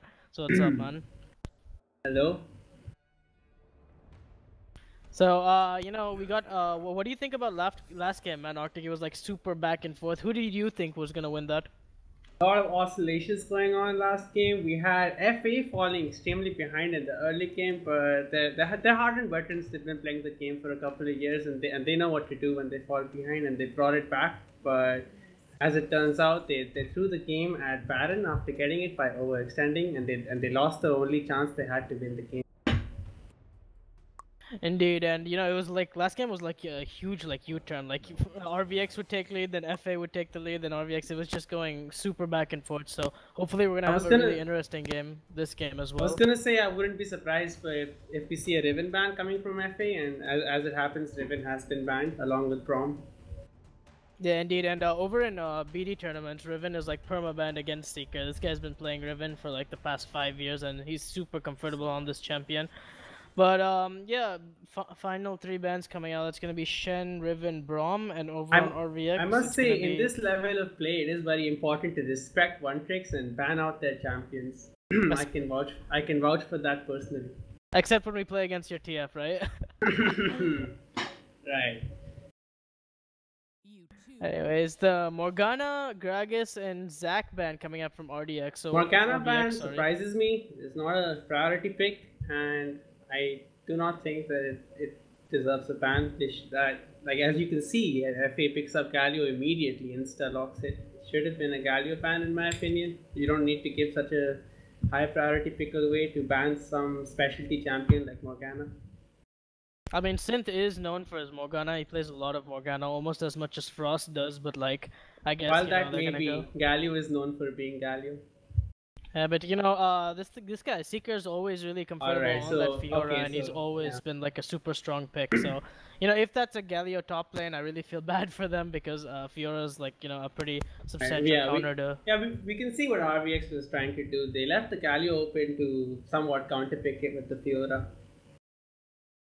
Indeed, and Caitlyn's gonna be getting picked up over on RVX's side. I feel that whoever has the right side of the team always picks up that Caitlyn. I mean, last time FA took the Caitlyn. Oh wow, are they gonna go the same comp which they played against us? Yes, it appears they might go for the 4 tanks in the roster with a late back ADC. Well, Caitlyn has already been taking, so like I don't know what ADC they're gonna substitute it with, but like. If that's gonna be a Galio could be a Xayah, could be a actually looks really weird because they've already got the Fiora top, so if that's a Galio mid, then they're gonna have to send the Trundle top, and they've taken the Karma, or it could be Karma mid. It could be a flex. A lot of flex picks coming from FA. All these champions could go on multiple roles. Karma could go mid or support. Trundle could go top, jungle, or support. Galio could go pretty much anywhere he feels like. He's Galio. How about Galio support, man? Galio support is perfectly fine, but it is a little bit inefficient now that the nerfs have hit and the AP ratios have been increased and the base damage has been decreased. Galio will almost certainly be mid or top. I feel Galio mid is the way to go for FA because he can have pressure on the whole map. Malzahar ban coming out, which means I guess the last 4 bans usually is just gonna be mid lane ban. I mean, we're gonna have the Malzahar ban. FA is probably just gonna ban out the Syndra, I guess. I don't know, Cassiopeia instead. This guy Shinji is really good on that Cassiopeia, and it's kind of like one of his comfort champions, so it's always good to ban out those comfort champions. What do you think of RVX's draft so far? They got the Fiora, which counters the Galio if played in almost like any stage of the game. They're trying to break down the game into 3 lanes instead of 5v5. They're looking for some.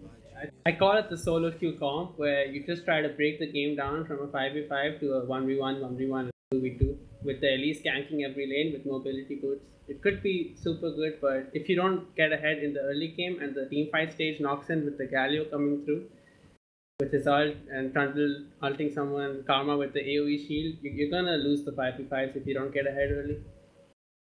Inferior constructs. Yeah, true. Who we've got the Victor and the last man from RVX is gonna be the Jin. I guess that would make sense in this comp because they have a pretty strong front line already You with the Trundle definitely and want Galio. definitely want a ganking jungler from FA. The way RVX is picking, the top lane is gonna be aggressive, trying to win in the 1v1. Bot lane is gonna be aggressive, so you want someone who can punish any kind of aggression, any kind of overextending. Even mid lane, as you can see, it's gonna be an aggressive lane from RVX with the Ari. You want someone who can punish with ganks when anyone overextends a little bit too much, pushes up without wards, without pink wards, without scuttle Who trap do you control. think the jungler is gonna be? Because we know Dragon plays a lot of Lee Sin. Gragas is banned out, so could it be Olaf? Could it be the Rek'Sai again?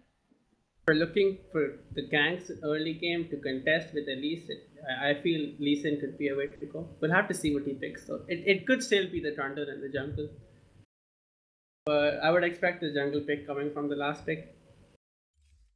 Indeed, and actually, that seems like a really weird comp. If they go the Syndra, that's gonna be User super joined your weird channel. because User left your channel. Alright, Kolo so trying to make his appearance. it's gonna be Trundle. We'll just wait for the trades to come in. This could be flexed in a lot of ways. My guess would be Karma mid with Trundle jungle and Galio top. Although I guess that's how it's gonna go. given the opportunity, I feel FA should have flexed the Galio to mid so he can play away from Fiora. Fiora is a very punishing matchup for Galio. Doesn't seem like the best matchups, but RVX has finished its comp with Tam Kench Not and sure. the Ori. Not sure why RVX would prioritize Tom Kench. I don't see any kind of hard engage or pick on FA. I guess Kench- it's used to counter the Thresh, you know? Thresh gets the hook onto the Caitlyn, Tam Kench just eats the Caitlyn. I guess it was more of a pick meant for the laning phase. I don't know. I feel Tom Kench is so much more suited on FA's side, but I guess we'll have to see what their plan is. They need to trade first of all. Exactly, but just overall comps, who do you think has the better comp? I believe the initiative falls on RVX's side where they have to get advantages in the lane, 20 CS up, 30 CS up, maybe a solo kill here and there. You're gonna have to get something in the laning phase to show for going into the mid game. When the team fights break out, it's going to be very tough to win if you're not ahead by a sizable margin.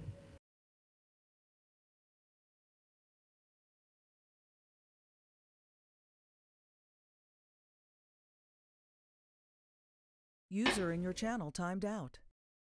Oh, it appears Loki has DC'd. User entered your channel. Welcome back. Oh, hi.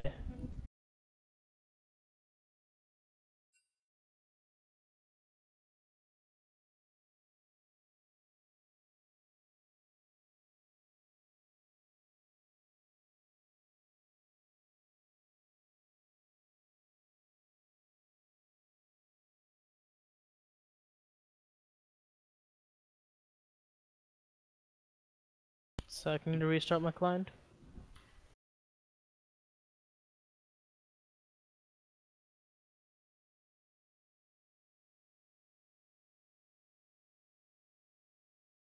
The game start? No, we're still waiting. We're still waiting on the spectator delay. Okay, so what do you think are the strengths of the of FA's comp? Strength of FA comp will show itself in the mid game. In early game, the biggest play you can try to make is a gank with the Trundle pillar into the guaranteed threshold, save a flash or something. But FA will probably not try to look for any aggressive plays in the early game. Probably just wave clear with Karma, Galio, and get to the mid game where the solo queue comp of RVX won't be that good.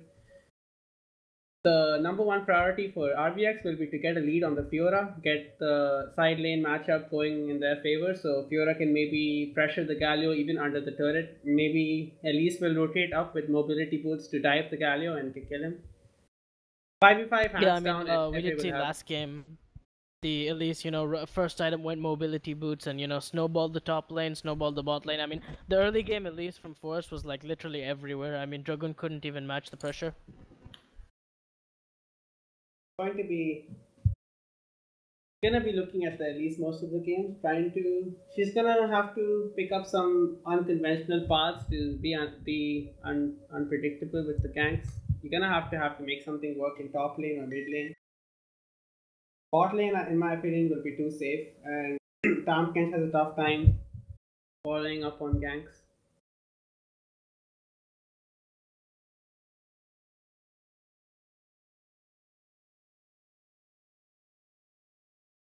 Getting into game. Tell me when the game starts so I can click reconnect. Right, it's starting now. Click the reconnect button and hopefully load in. Quite the philosophy for the Bangladesh.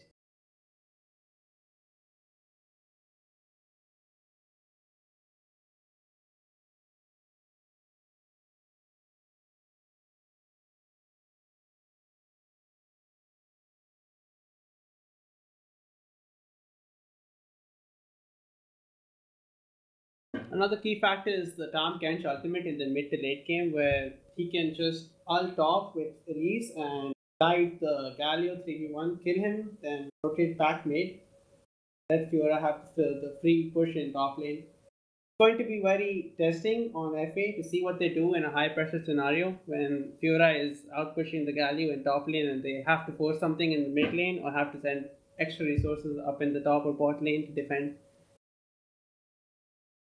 Indeed, and I would say RVX has like a really good pick comp right now. I mean, they want to try to avoid the 5v5s, and they just want to like try to always get a catch or before taking any big objective or just any big team fight. In that matter of fact. Alright, getting into game 2, we have the conventional 3-second pause from RVX.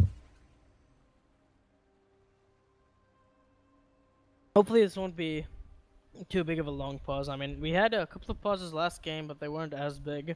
So hopefully they should just fly over right now. But I wanted to ask you, which team do you think is gonna win? Do you think FA is gonna take this game and it's gonna go for a game 3, or do you think RVX is gonna take this game and it's gonna be a 2-0?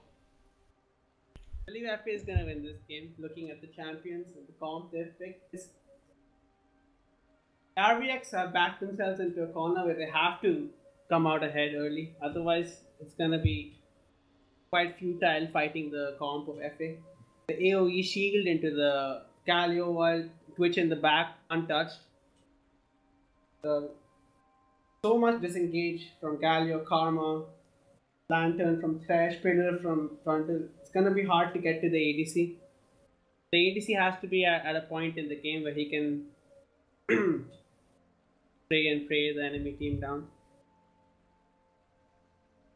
Indeed, Hey, what's up, like you man? said, it's true. Like RVX, like every time they play a game, they always design their comps to be in some sort of a way where at least top or like one of the laners have to try to get a snowball, and they always try to play the game for a head. And it worked out like last game. Even though it was really back and forth and we didn't know who was gonna take it, it kind of worked out in the end when they got the Riven ahead on the early on Right. snowball. So I think that's Force is exactly looking what to, like, happened last game, Yeah. where the Riven got a lead. Imagine that same game where the Riven doesn't get a lead because the Renekton doesn't die to the gank. In the mid game, she will be much squishier. She'll have like half an item down, won't have the same power spikes coming into the mid game, and things won't fall together for RVX. But as it happened, RVX did get the snowball lead on the jungler and the top lane.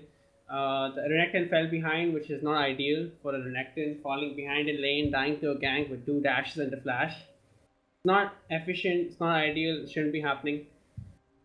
Indeed, it shouldn't be happening, but like RVX, they've kind of perfected this style, and they're looking to play the exact same style this game as well. I mean, besides the Ribbon, you Yes. got the Fiora top. Besides the Orianna, instead of a scaling AP control mage in the mid lane, you kind of have a more of an assassin Ori, which can make much more aggressive plays like last game. So I think Forrest is really trying to do the same exact play this game. He's trying to get the top. He's trying to get top snowball and really snowball onto the Galio with that Fiora. So, it's more of the same playstyle. It just depends on how well Frost Academy could read it.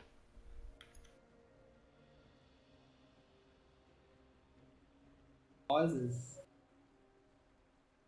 Seems to be looking like a long pause, I guess. Is this the Does classify as long pause. Ruman, you back yet? Yup. Now, welcome Hello. back, buddy. Welcome We got back, into the Ruman. game. Who got What do you disconnected? think of the Do you know? comps, man?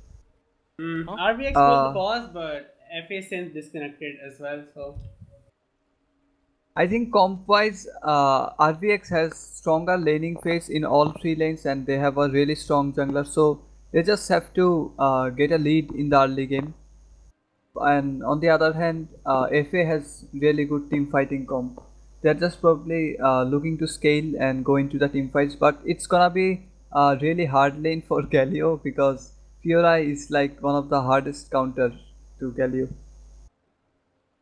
And there is actually no one on FA that can answer the speed pushing of Fiora because after mid game Fiora can just dive any one of them if they come top. So they just have to shut down the Fiora early game, or they have to force fights in the mid game and avoid fighting with Fiora in the side lanes.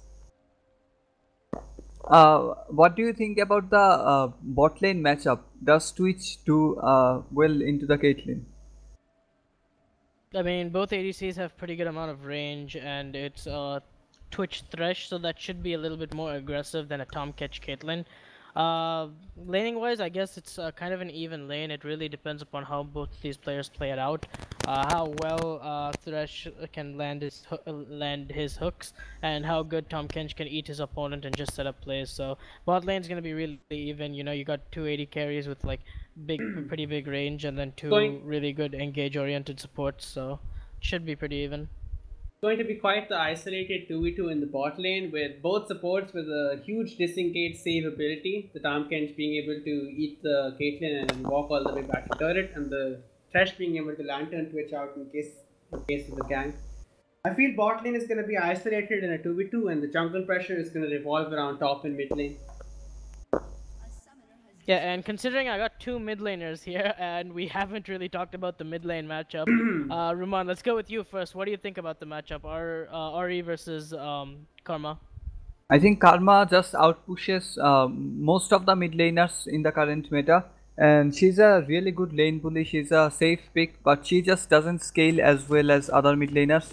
They're just looking to play the Twitch comp. Trundle and Galio can just tank the front line, and Thresh and Karma can just peel for the Twitch, and Twitch just insane amount of damage if he gets peeling in good position. So I think mid lane's gonna be pretty equal.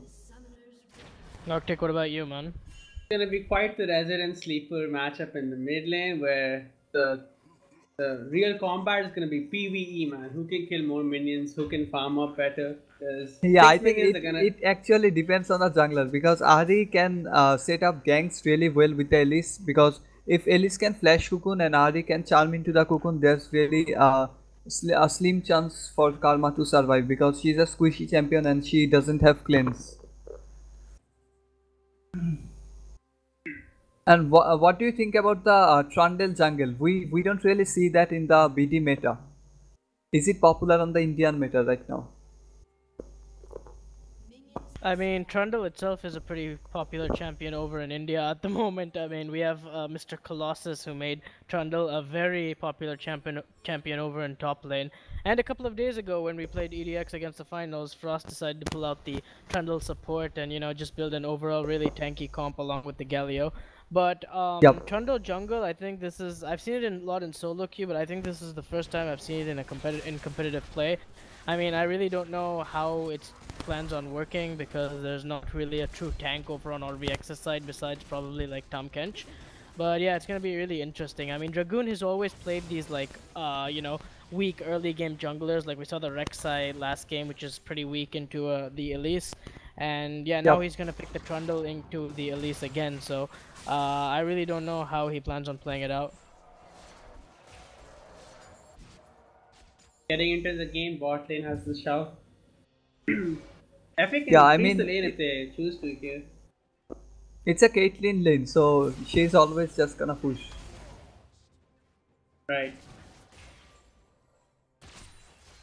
Indeed, and bot lane. I think most of these games they're just gonna like, try to play it out a little bit slower than usual. Because last game, we had like a really clown fiesta in the early game, in the mid game, everywhere, and you can see Dragoon taking a pretty unconventional path right here. Is gonna do red wolves into the scuttle crab, getting that early scuttle advantage, and now I believe he's gonna do his blue buff into Grom. So Yeah, as we, because he's doing this because the least conventional path is to do 3 camps and then go for the scuttle trap, but he's already taken the scuttle trap out, so Elise is And gonna be that- either spotted or Elise was actually spotted. Miss Charm's gonna in the land. wall. Ignite's gonna go down. Is 1 hit away from dead, but no, Force is not gonna go for it. The Ignite is gonna tick off. It shouldn't kill him. Nope, he's gonna pot back up. But now they have vision where the Elise is, and Dragoon's gonna try to be a little bit more aggressive. He is really low HP. Force does not have flash, but Shinchi, oh, he's gonna flash forward. Get hit by the Charm. This doesn't look like really good, but that's gonna be first blood going over to Trundle. So that's a Ari, as nice you can first see, blood actually. Ari's out And of Ari mana, doesn't have mana, so I think Ari has to flash. Yeah. Alright, they're gonna be happy with the flash here. Hook lands onto Caitlyn, bot lane. And what's there your we go. timer, Loki? I think you're a bit ahead. Yeah. What time are you guys? I'm at 3:44, 3:45, 3:46. Oh, okay. We're together. Arctic, what's your timer synced with us? Yeah. 353. Okay, yeah, we're Yup. all synced together. It's good. What do you Right. think about that play over there? I mean, we saw the Elise gank kind of fail ganking. I mean, they got Thylacine really low, and then this thing Dragoon had a really good counter Once gank. I mean, you flashing in. once you do that gank, you get the summoner. You cannot walk around in the jungle because that jungler has seen you and he's gonna be somewhere near mid. So when you walk up in there to get that ward, you're being greedy. You should just head back into your own jungle and start to farm. He walks into river, gets caught by the trundle pillar, doesn't have flash. Just a case I think, of being autoed down. This was actually unexpected for Elise because Trundle is not usually played in the BD meta, so I actually didn't expect Trundle to do this much damage. That was actually really good play by Trundle. Yeah, indeed, and first blood. I mean, Trundle should not have first blood on at least this early into the game. It I just know. shouldn't be like that, considering the amount of how strong Elise is over in the early game. So this is actually a huge win for Frost Academy, and they got both the mid and jungler summoners. So they should really look to try to get something. And we can off see this, that Elise is roaming towards mid lane.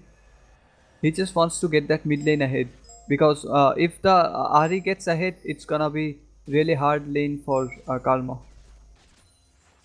Without any cleanse and any exhaust defensive summoners, it's gonna be hard.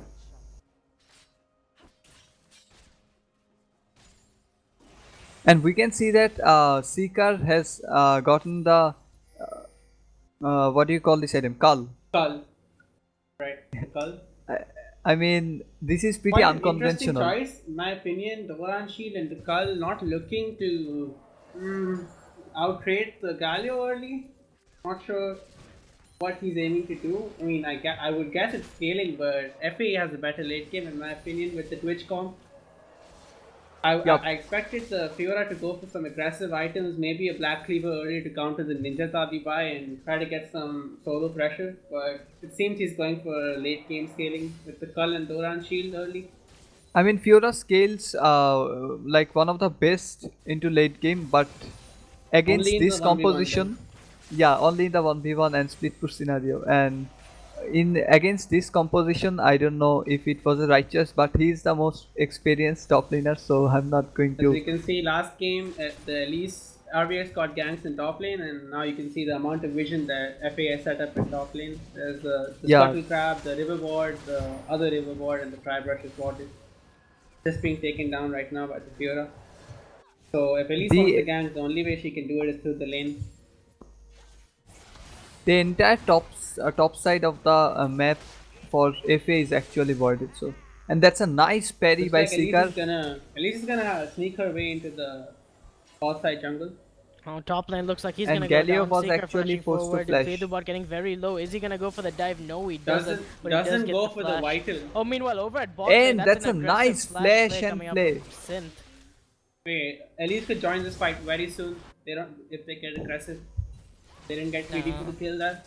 They're just gonna flash out with like 1 HP left, and that was actually really good from Synth. I mean, Very you know, fine margins there. The hook missing by a couple 10 units. I think he should have flashed Flay exhaust then hook. I mean, he missed the exhaust Yup. part though. Yeah, Would've been the better. exhaust definitely would have confirmed the kill there with the slow, but getting the push advantage at least something. Yeah, think they cannot they recall didn't here, expect actually. the Tamkens to come back. Epic is shoving the wave out before recalling. Indeed so, and how do you think RVX is looking to snowball this matchup over in top lane, because Seeker did like solo burn the flash out of the Galio, so you can just imagine how much how much problems this Galio is gonna have over in the top lane against the Fiora. So what do you think FA's response should be towards the Fiora in the early game right now?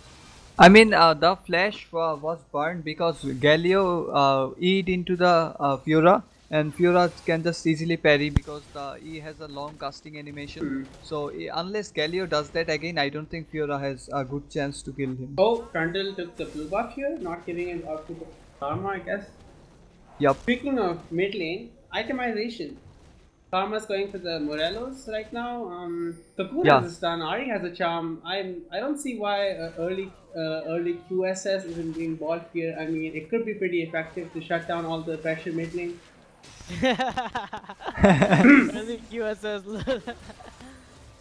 I'm not sure about that because I mean, if you can meet it halfway and go Merc threads, but I mean, you really want to get in there and say you're not afraid. I mean, if you need magic resist, you can always go for the Athens build on Karma, but Morello build just outscales the Athens build. So even players like Faker, we are now seeing that going over to the Morello build. And Galio goes in with the E. I think that's gonna be a fight in top lane. And no, Seeker decides to back off.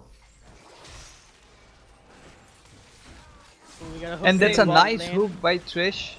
Exhaust is gonna go down. Synchro looks like the new target. there's a Teleport's TP in gonna the be back, checked and we right can now. see a Here teleport. comes Stylus gets the Mantra Q onto Synchro, and now here comes the No double. flash on the Caitlyn. He's gonna be going down. Tom Kench is gonna look Oh, like the the new slow target barely right doesn't here. land. That would have been kill number 2. They can still. Oh, the Oh, thresh. barely Oh. Diamond Epic 5 got a was little bit actually unlucky there. extremely lucky. Yeah. missed. Yeah. The Karma slow barely didn't land, and then the hook. It was like the Nonetheless, it was a max very good range. TP from Karma. Yup. Something you don't expect with the double TP.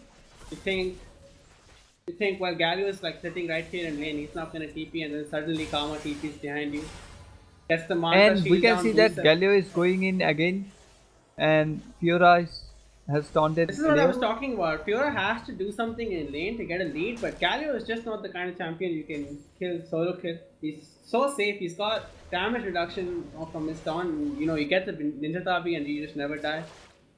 And all of these fights are actually initiated by the Galio. So I'm not sure about what he was planning to do, but you don't win 1v1 trades against a Fiora with Galio.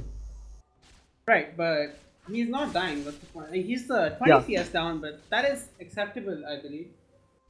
Yup. But Galio had to burn his teleport for this trade. So This that's doesn't gonna really be a look dragon good for on the side of Frost Academy's RVX looking to sneak a free Cloud Drake right here. Bot lane kind of recalled, and that's gonna be a free Cloud Drake going over to RVX's side. Yeah, because bot lane recalled and Galio had used his TP on the top lane, so that was actually a free trick.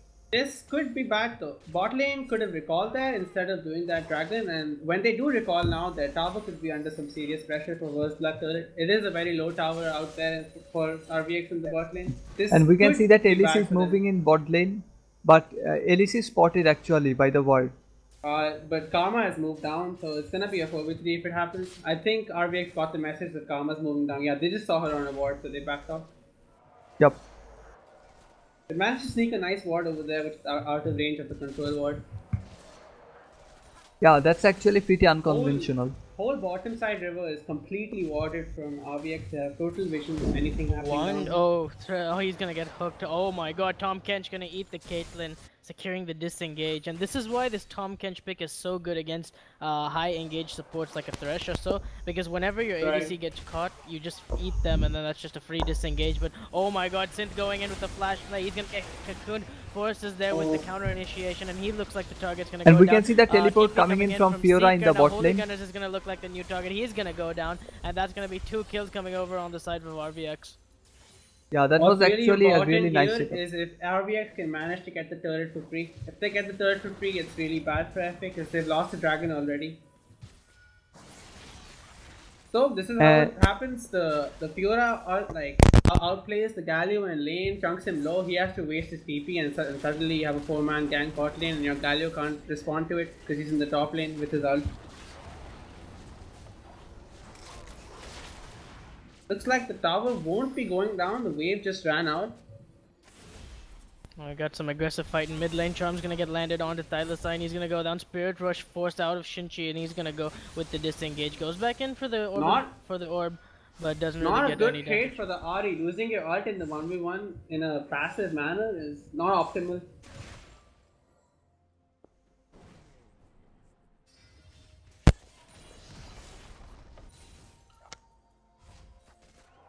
Like we saw Thylacine last game, ulting every time he ulted it was for some aggressive reason or the other, trying to land charms and getting solo kills.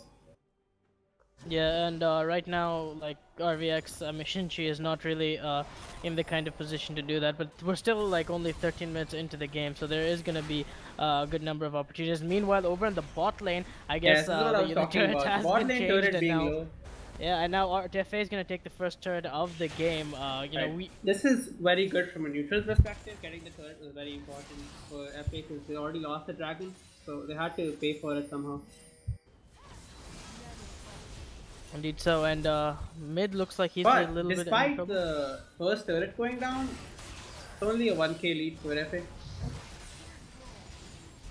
Dude, it is, and top's gonna go a little bit aggressive on Seeker, kind of, just going aggressive on this Galio, trying to poke him down with the Qs and just trying to give him a really hard time in the lane. Look off being given over to the Ahri.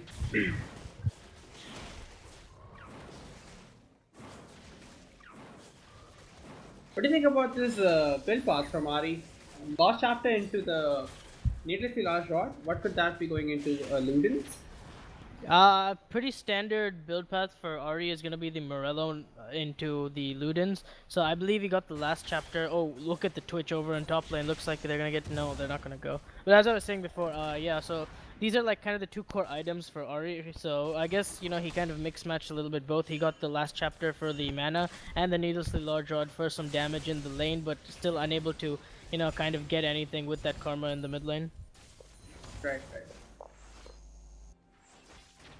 And what do you think about this play? I mean, they've moved their duo lane over to top lane, and they moved the Galio over to bot lane in a 1v2 scenario. How do you think this? What do you think about this lane They've already picked up the objectives in bot lane, and the only large. Looks like he's gonna get caught out here over down here, and he's gonna go down. RVX Force is gonna pick up the second kill. Thylacine looks like the new target. He's gonna flash out. Now Force is gonna flash out. Here comes Dragoon. Vedubot's able to move over first. Here comes Holy Gunners, unable to get the flank, but Thylacine's gonna go really low. W is gonna be used. It's gonna force the flash into Ahri, and that's literally just gonna be 1-0 FA getting nothing.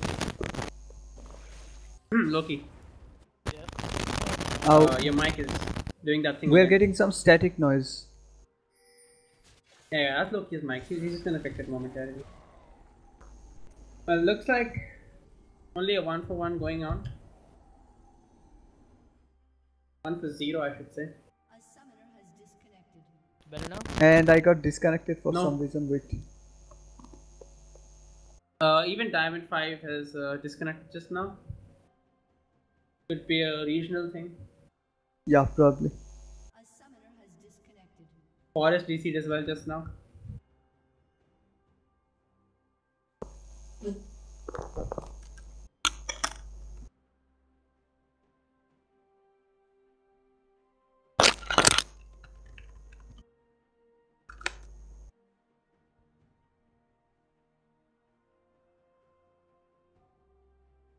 A summoner has reconnected.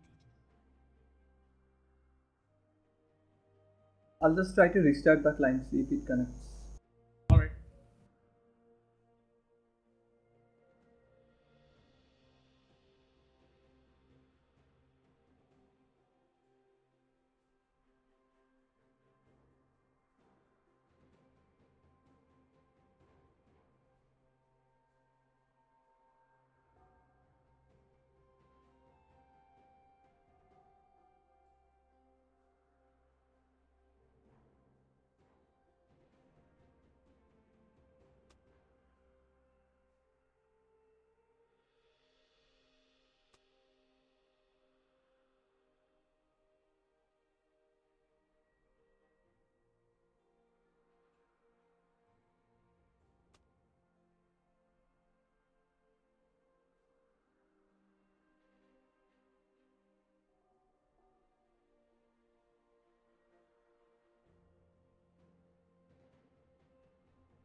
Tamid, what's your pause timer?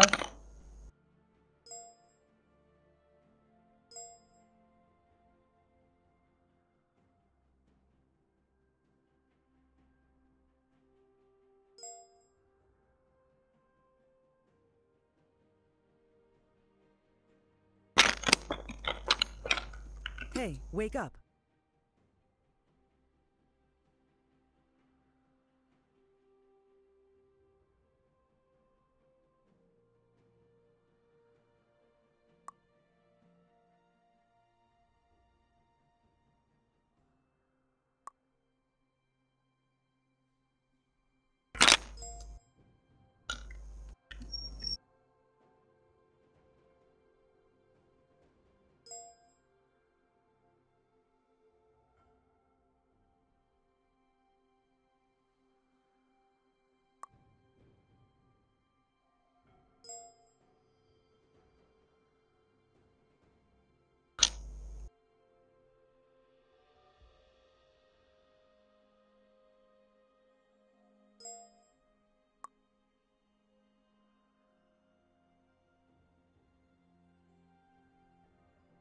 Uh, 54, 53, 52, 51, 50, 58, 57, 46, 45.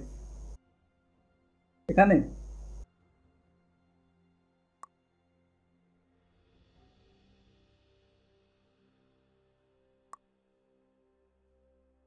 pause time remaining দেখায় না pause, yeah, 26, 25, 24, 23, 22.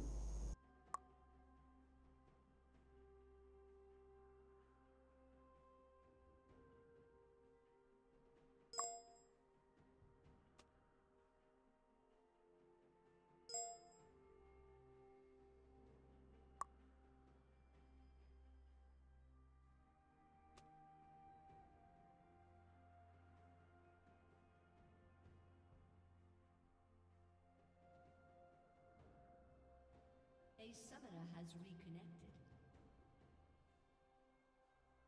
A summoner has disconnected.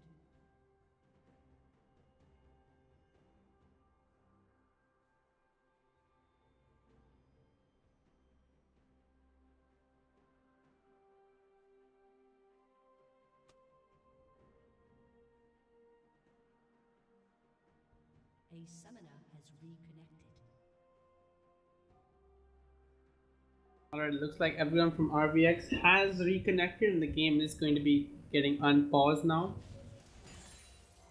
Yup, and our good friend Pistols have lost his mic. Right, it So. looks like, And there's gonna be a it's gonna be a ultimate dive from in the Galio top in lane. the top The lane. Trundle took too much damage from the tower though.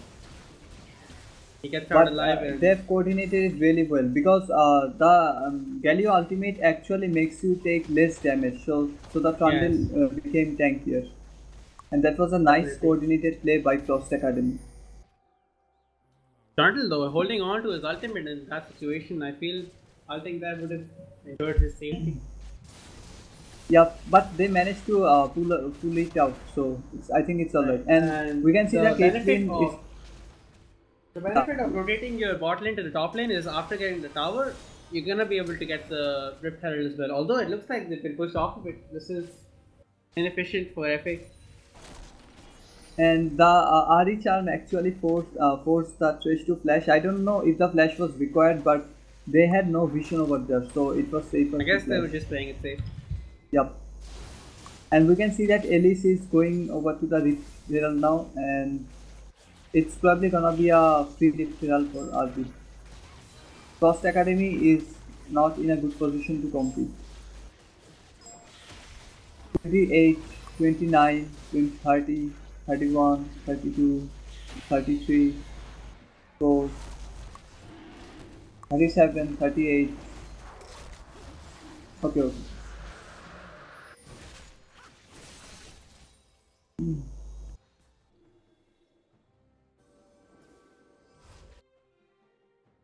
Wait, did you say, can you sync with me? Can you say your time? 50, 56, 57, 58. Alright, okay.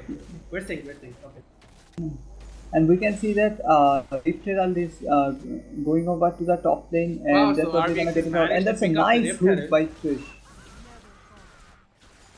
But there it is, the Tampion disengages. And that's a good charm by Ari, but he's just gonna get blocked by the Trundle pillar. And Trish tries to hook Caitlyn, but he just sidesteps it away.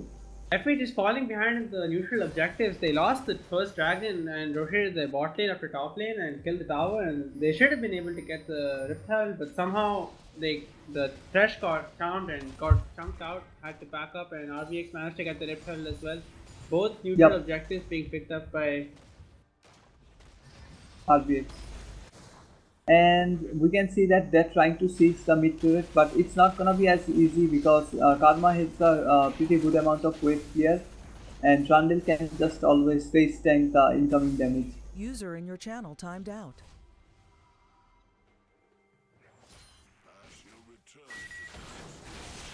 And we can see that RVX is actually sending the Fiora over to the bot lane because Galio is not in a position to stop the split pushing of Fiora, but he can always just fly in the team fight and just farm on the tower. Right. Ideally, against Galio, you want to play two lanes away from him. So you want to send Fiora bot lane and try and make a plays in top lane. So the Galio can ult. That does have a range. He can only ult approximately half a lane away. So you do not try and like stretch the FA team comp. So Galio can't join the fight with his ult. Yep. User entered your channel. It will be best to just fight around mid and dragon side. Right. See all of RVX's vision being funneled into the Baron side though. Got 3 pink wards around Baron.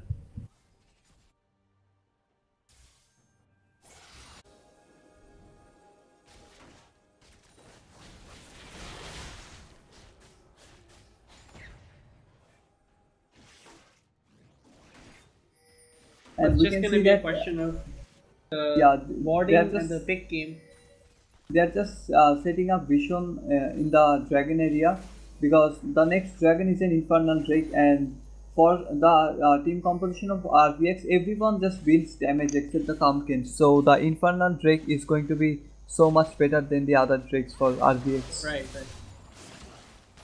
Going to be quite contested this Drake, although unless they get a pick, I believe the 5v5 advantage is. We're going into a pause now. It appears that synth is lagging.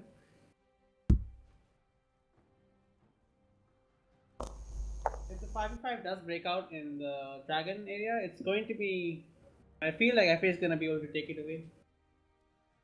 Too much funneling.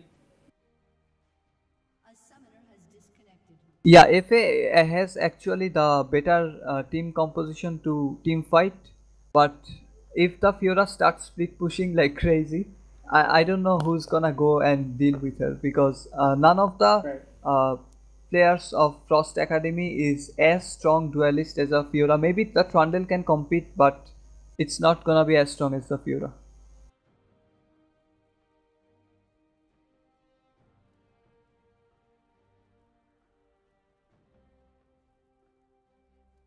And what do you think that Twitch is building towards? Is he going for the Runan's Hurricane or the Static Shift PD? Probably going for the Runan's Hurricane to get some AoE damage in team fights, seeing as though he's gonna have multiple people around him. The Fiora diving in, the Elise repelling down onto him, Ari ulting on. He definitely wants some spread out damage.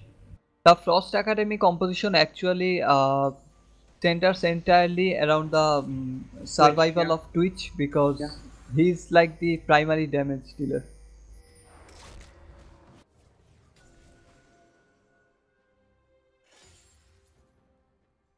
For now, And though, we can Fiora see- hasn't hit the item spike she has to hit to destroy the 1v1, but eventually it will get to a stage where Fiora can pretty much 1v1 the Galio under the tower. Yup, once she gets her lifesteal items. And the we can see Ravenous that Hydra they've will sent the become- Ari top lane and Karma went to answer Ari, but if Karma gets caught in this position, he's just gonna die. And he decides to back off. Karma has fallen a little bit behind in experience if you have a look over at the top lane. Yeah, but as you can see that Forest is actually spending so much time around mid and taking control of the jungle that Quinn had he's to pop actually his behind. ultimate just to defend the tower. And You they see have 2v1 got in the bot Seeker. lane. And that's a nice flash by Flash Trundle, forward to and get the slow, secures the kill on Fiora. So trying to shut down the Fiora split push. that was actually a nice gank by Trundle, because Forest, Yes, they've seen and that in the Forest was meantime- spending time. Yeah, In the meantime, Twitch managed to use his ultimate in mid lane to clear the wave, yeah. so they couldn't shove mid. And that was a nice Good hook hook. on the Tom Kent. Can't quite deliver the damage now because Twitch ult is down, Trundle ult is down. Yep. I don't But see it a was dive still a happening. good trade, I think. They can use this time to clear the. I don't see why Trundle isn't clearing all the pink pods in the river right now. They should be clearing all of this vision now that Fiora is down, now that they have some breathing room. I guess they just walked up top trying to get a pick on Fiora, Ari. Yeah. But it's gonna be quite difficult for Trundle to catch Ari, because Karma and Trundle doesn't really have hard CC, and Ari is a Definitely pretty should have mobile been using champion. that time to clear the vision in the river. He walked Yup. over two pink pods. I think he was just too focused in the gang. Yeah. Now they're gonna realize as RVX clears their vision in the river. Galio has to go back bottom lane now. And Fiora that's a is nice there. cocoon by Forest. But Ari wasn't there to follow it up with the charm. Right, And this we mid can tower though is gonna be quite the point of contest for RVX. yeah, If and we can falls, see the that Fiora has so much more breathing room to push. Oh, looks like and the that's a push is gonna nice get caught in the rotation jungle by here. Ari. A nice catch over in the jungle. Gets the red buff as well. Mid tower is gonna fall now. This is quite the tempo play from RVX. Yeah, that's probably gonna give them the Infernal Dragon as well because without the Twitch this comp just doesn't work. Right, like I said, it's gonna come down to RVX's ability to break the game down into a solo queue comp where you're just trying to get the picks, avoid the 5v5s, and that's exactly what's happening right now. FA is I losing think a lot Trish of... just has to ward the bot side jungle so they can freely rotate around the bot side because Fiora is split pushing bottom lane. So Right. if they need Not to at the... set up a gank on, Oh, and that's a quite- nice flash. Misses the charm though, so the kill won't be coming through just yet. I think he's gonna die to the ult though, yes. Karma does die Yep. to the Caitlyn ult here. Trundle getting in. Gallo coming in with the ult though. And that's a nice Flash double flash. taunt on And, the back line. Quite damage coming out, not quite enough. The Ahri doesn't go down here. and we can see that Twitch coming in, he gets exhausted and he just flashes out and then the Taunt on the Caitlyn, she's Caitlyn gets definitely... charmed. It's a very nice flash from Caitlyn. Oh, everyone getting away on RVX with... And low hit actually points. Caitlyn dies because of the red smite. This Trundle Right, is right. actually doing a lot of work in the team fight. And Trundle definitely pumping out more damage than RVX or anyone else is expecting. At least having to flash away from the contaminate there.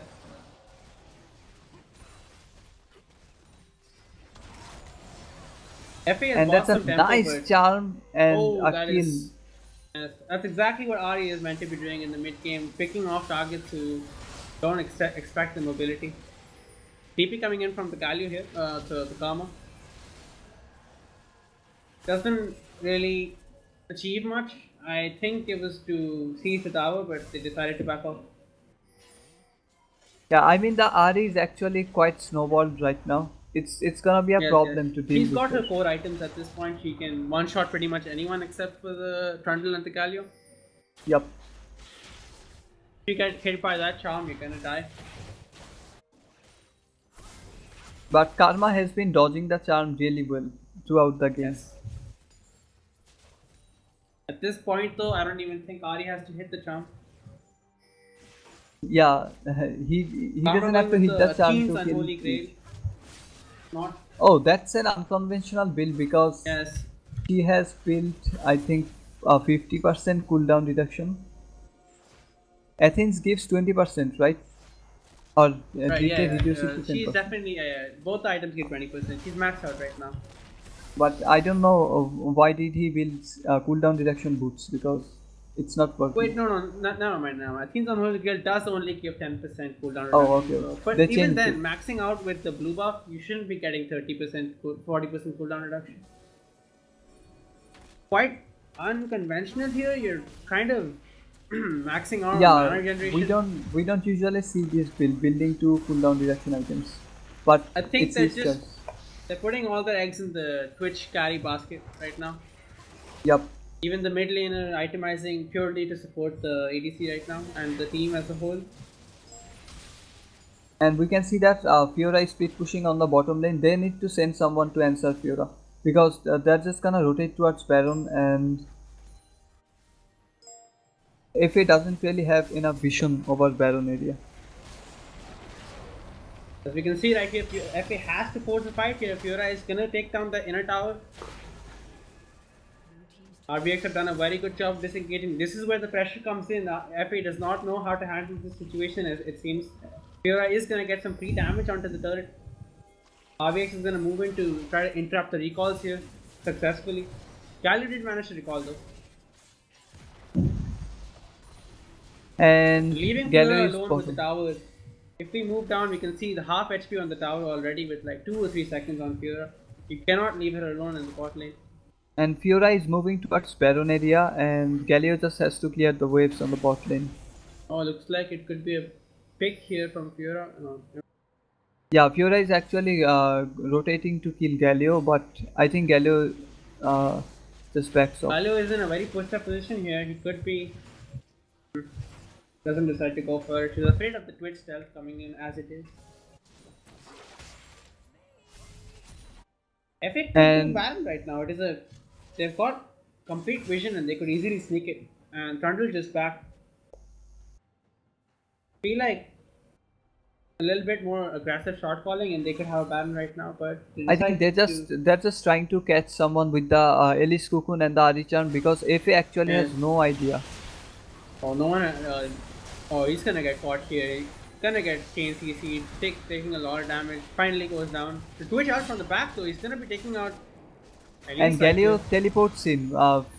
Fiora doesn't have teleport, so it's gonna be a Galio 4v5. TP's in, but does not. He has his ultimate available to peel for the Twitch. Doesn't quite need it. Looks like it's gonna be 1-for-1, but they do lose their jungler, RVX. Yup. It's a jungler for a support, so it's a win for Frost Academy, I'd say. Feel like And we getting can this see mid that- turret here, and actually they cannot quite get the mid turret. They need to go and secure vision in the river right now. The whole And we can see the Ari flanking from the side, and Karma flashes the charm, but it hits but the the charm Twitch. hits the Twitch and he goes down immediately. Gets chunked from 100 to 0. Yup. The Fiora coming online right now. There's no And that's a damage to nice suffer. parry by Fiora, stunning both of them. Thresh is back though. Oh, lands the hook on the Ari.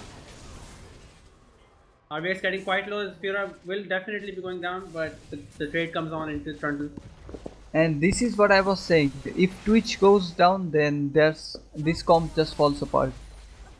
And Ari, that's an Ari, but there's aggressive not- flash. Oh, one shot from the Twitch. Oh, Caitlyn taking a lot of damage from the tower. She won't go down though. Losing neutral objectives slowly. They're almost certainly gonna lose this dragon now. Yup. As we can see, Ari has actually been a strong pick throughout this series, because last Right, week we have right. seen that Thylacine snowballed over with Ari, and now Shinichi is This doing brings so really much to the good job. table. She brings Yeah. the push power in mid lane. On top of that, she can always have the panic button if you get caught somewhere, so you don't die as much. As you can see here, Shinchi with 0 deaths on Ari. Just you have a And good she call, has a just hit really that good button. roaming potential as well. Yes. A lot of versatility Ari brings, which really begs the question: why not ban her out?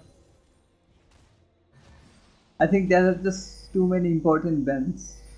Right. With Seeker showing them what he can do on Riven, they had to. They were Yeah. really spread thin in terms of ban.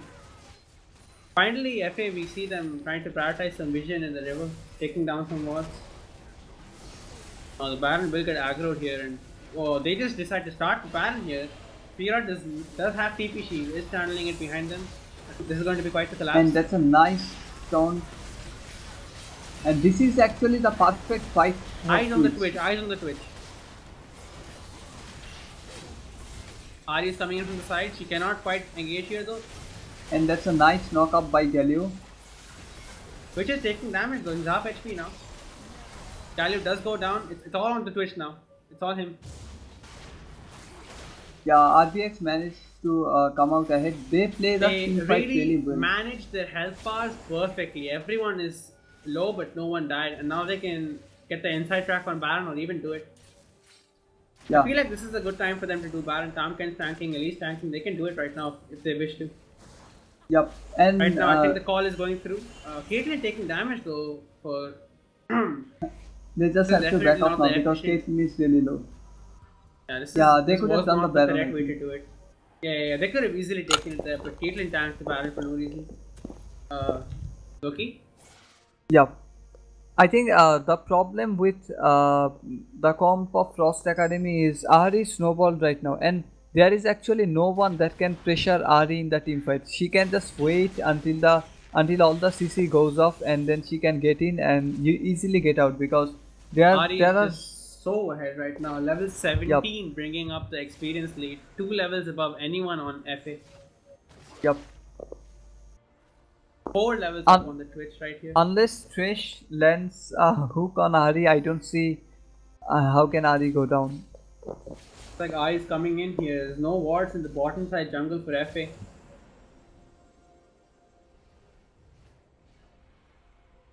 And they're taking RVX control playing over it Baron very area. safe though. They are just playing around the Baron, not trying to actually do it. Just get picks on it and take an inner turret here and there. Yeah, they have such a good pick composition. They have no reason to just force. Right. Fiora can easily get the inside track from mid lane here, and someone will have to back to deal with her right now. And RV is going for Baron. Yeah, this is going to be quite the easy Baron here. Resources are spread so thin for FA right now. They cannot contest both things at the same time. And that's a nice taunt into Ari. This is the fight actually they are looking for. Right, right. And the Yeah, exhaust is not going to do that Galio much. is going to be coming down on Twitch. Twitch is in the back line. Caitlyn dies. Tomkins dies. This is a squad wipe for FA. This is exactly what FA's team comp is meant to do. I mean, that was RVX, RVX failed their disengage. The correct thing to do right there is just to disengage, but they were back into the Baron pit. Yeah, they just had to wait for them to go to the mid lane and then they can do the Baron. They just started the Baron too early, I think. Looks like it's going to be Baron for Frost Academy. Both the lanes are pushing as well, so RVX. Actually, I'd like to mention that the reason why they managed to win that team fight is because Galio managed to land taunt to Ari, and it was a max charge taunt, so it was 1.5 seconds. Ari couldn't move. And she was stuck in quite a bad. I think she just ulted in, and then she got down by the Twitch. Yeah, and then Karma and Twitch can just burst Ari down. This is what happens when you get a really extensive lead, but then you have to convert that lead into something. One mistake, one taunt here and there, and you're gonna lose your team the Baron. Yep. And Sika did not have teleport, so Galio just flew into the team fight while Sika was trying to walk back into the fight. I believe they should have conceded the team fight, but at least gotten the inhibitor turret there. Yep.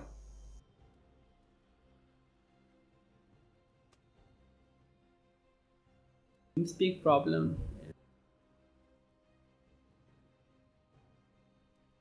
And the game is actually turned now. I think the game now, although FA is behind in gold, I think they are actually the stronger team fighters right now, because Elise just doesn't provide as much as utility as Trundle in the team fight, and Fiora is a split pusher. She's not a team fighter, so if they go for a 5v5, I think Frost Academy now has a pretty good chance to come out ahead with the Baron buff. These next few minutes with the Baron buff are going to be pivotal to the game. How FA decides, if FA uses the Baron buff like they used their Baron buff last game, it's going to be quite the GG, but maybe they've learned their lesson from last game and they're not going to overextend for kills and just get turrets here. I think Twitch has to build a QSS or magic resist item, because Ahri is the one. The correct thing to do here would definitely be build the QSS. It is a very cost efficient item which can save you lives in the late game.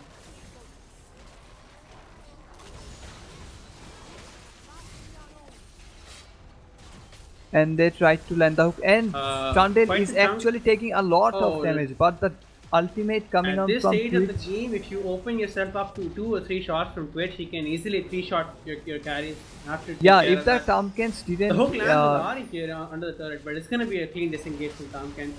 But how? And that's a nice charm. Taunt on Ari, but Ari would have to use her ult here to back off, which means that they won't have the ult for Twitch.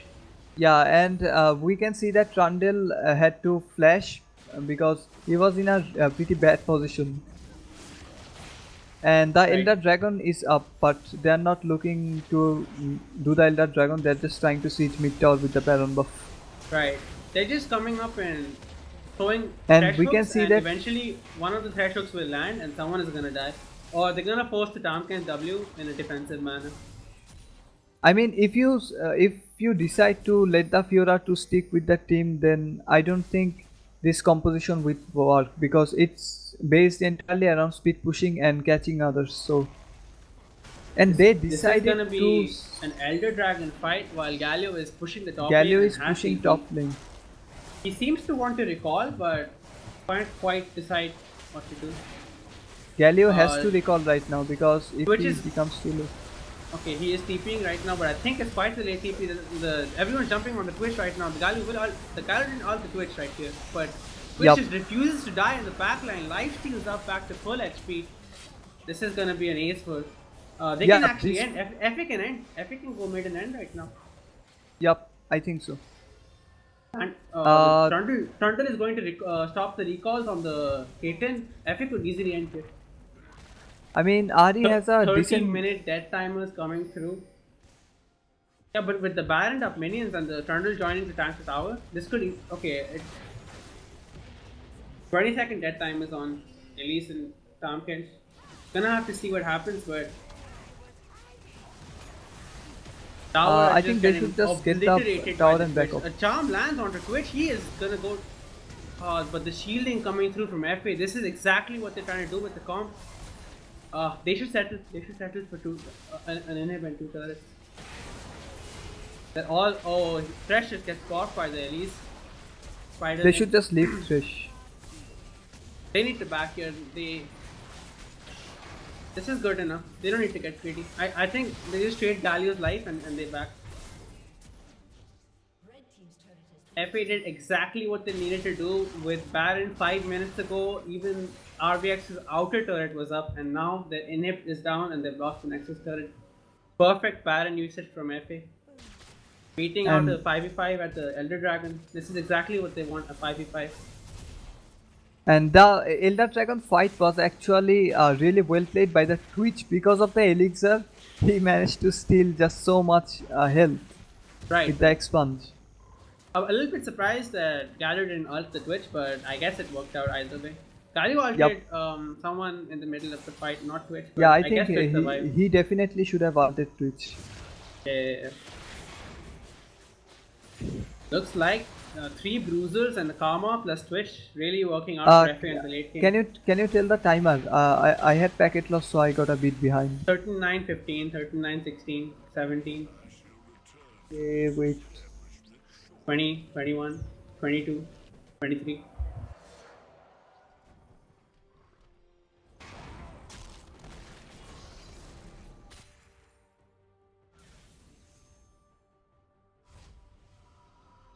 Okay, it's 32, 33, 34. You're like Are 5 we on seconds sync? behind, 6 seconds behind us. Okay. Me. Then I'll just But- restart the client. Yeah, restart. You'll continue It'll sync. casting. Alright.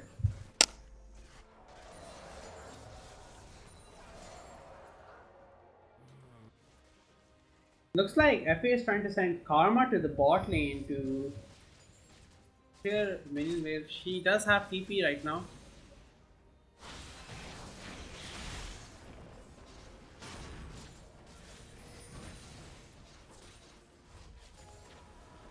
Regrettably, I must retire in order to.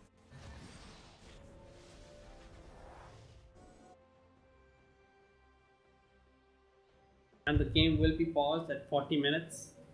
Quite a lengthy game, lot of back and forth action. RVX Yeah. was in the driving. Looks like 2 members from RVX have DC'd.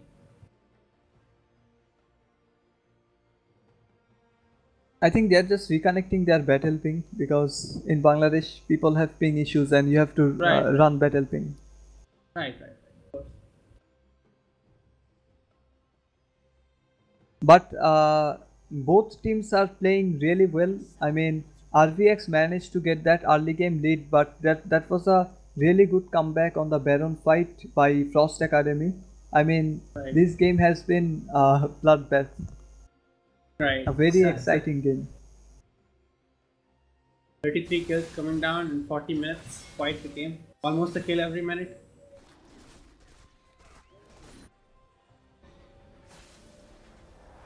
Going to be interesting to see how FA manages their double TP. It is.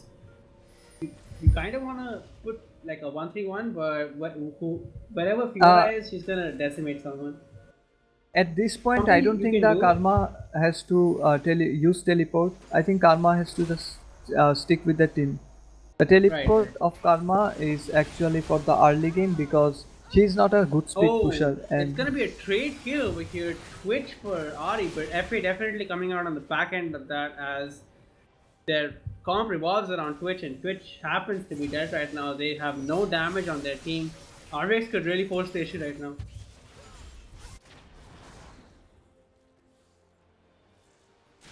Had Ari not died or Twitch not died, that could have been game for either team. Looks like it's gonna be a balanced setup for RVX. It is coming up in 10 seconds.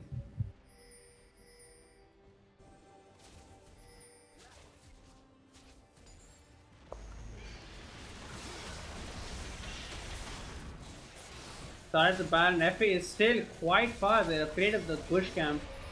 Baron down to 2k HP. It's gonna be taken down by RVX. There is no contest from FA.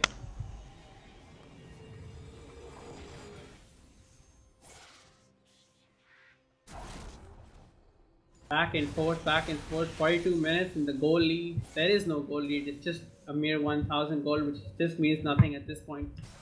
Level 18 coming out from the mid and top laners.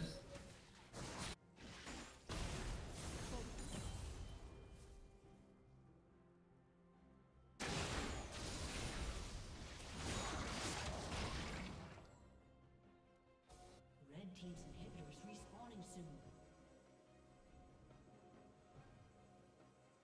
The inhibitor for RVX is about to reset, so the game is gonna reset completely, and we're gonna go back to RVX trying to pick someone off and FA trying to force the 5v5.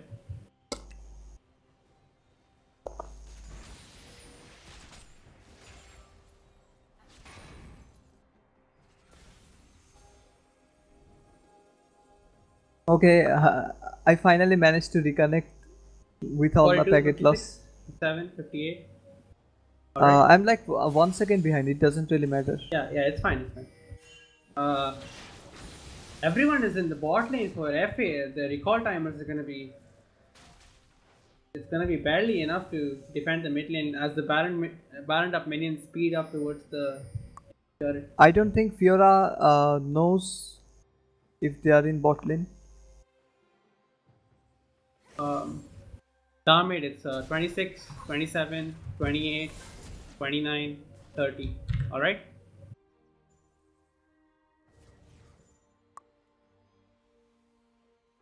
Alright, thank you.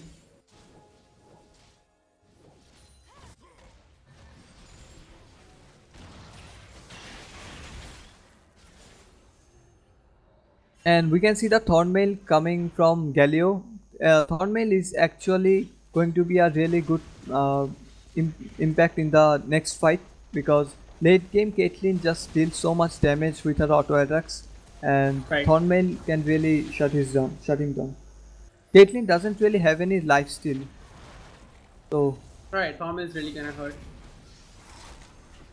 Although Thornmail is gonna be next to useless in front of the Fiora with her Death Dance and Ravenous Hydra. Yeah. She's just gonna heal all the damage you deal to her. It's purely for the team fight at this point. He's just trying and to we create can waves in actually 1v1. see a Mercurial and a Higgsfinker on Twitch. What do you think Right. about that? He realizes his only threat is the Ahri diving in, And we charming can him. see the damage coming on from Twitch. Just 3 shots and 2 of the Right. members of RVX was almost dead.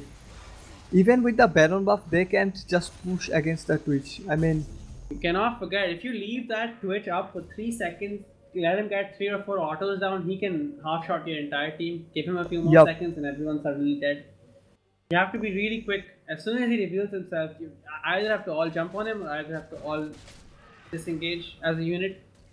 I mean, Otherwise, at you're this gonna point, end up losing. unless Twitch makes a really bad move, it's gonna be next to impossible to kill Twitch, because Yeah, with the it's- Thresh exhaust and Locket peeling coming from Twitch, from Thresh, and Definitely then FA's game to lose. More specifically, Twitch's game to lose. You cannot make mistakes at this point. On, Yup. on the flip side, it's Ari's game to win. You have to get in the land charm and try to get that QSS cooldown down so he cannot QSS the I mean- flash cocoon or the flash charm in a future scenario. Yup. I mean, Fiora But- is not big of a threat for the Twitch, because Galio can always peel from Fiora. Yeah, Fiora it's is a melee definitely just champion. Ari, and Twitch has realized this, that the Ari is the main threat to him, and he's itemized pretty well for. And RVX is just trying to get control of the dragon area, I think, because the Elder Dragon is coming up in 80 seconds. So Right. Game has reached quite a stalemate here. We're seeing 2v1s being set up in the bot lane, but Fiora can just dash away. There's no real contest.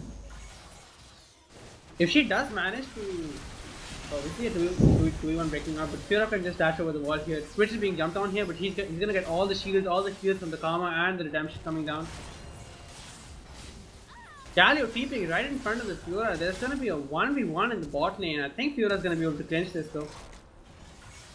Ari does die in the top lane 1v1 though. I think it's gonna be a 1-for-1 trade across the map. Yep. Yep. 1-for-1 trade. Because there's no way Trundle can solo the Fiora. Right, there's no way anyone can. It was quite odd actually. The Galio just peeping in plain sight, leaving the Trundle behind to die, but I guess they need to do that to save the Twitch.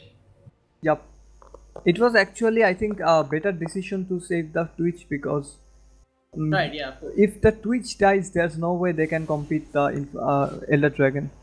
Right, Trundle should have been focusing on disengaging that. He went in. But that's a problem now that they don't have smite to contest the dragon. So if RVX decides to just start the dragon, it's gonna be. I don't see why they. Oh, QSS is popped now, so he does not have a QSS anymore.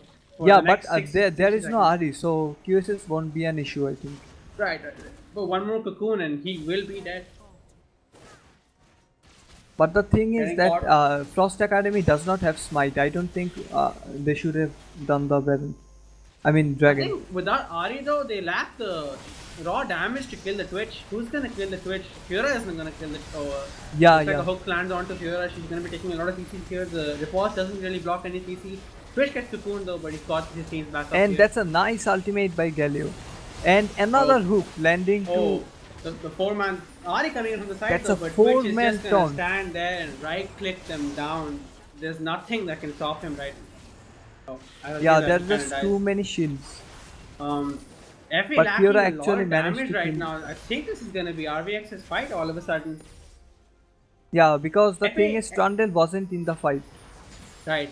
And Fiora managed to TP down. Ari managed to home guard and ult in from base. Trundle never Yup. got a chance there to make any impact. And without Twitch, FA doesn't lack some serious damage. Yeah, but it's gonna be a reset, I think, because they don't have carries to do the big objectives right now. Right. Best they can do is right now get some vision around Baron. It's the next big objective coming up. I Yup. think just look at the amount of wards on Elder Dragon from RVX. But the thing is that considering it was a 4v5 fight, Frost Academy actually played that really well because it could have been much worse. Right, the game could have ended right there if Twitch died any sooner.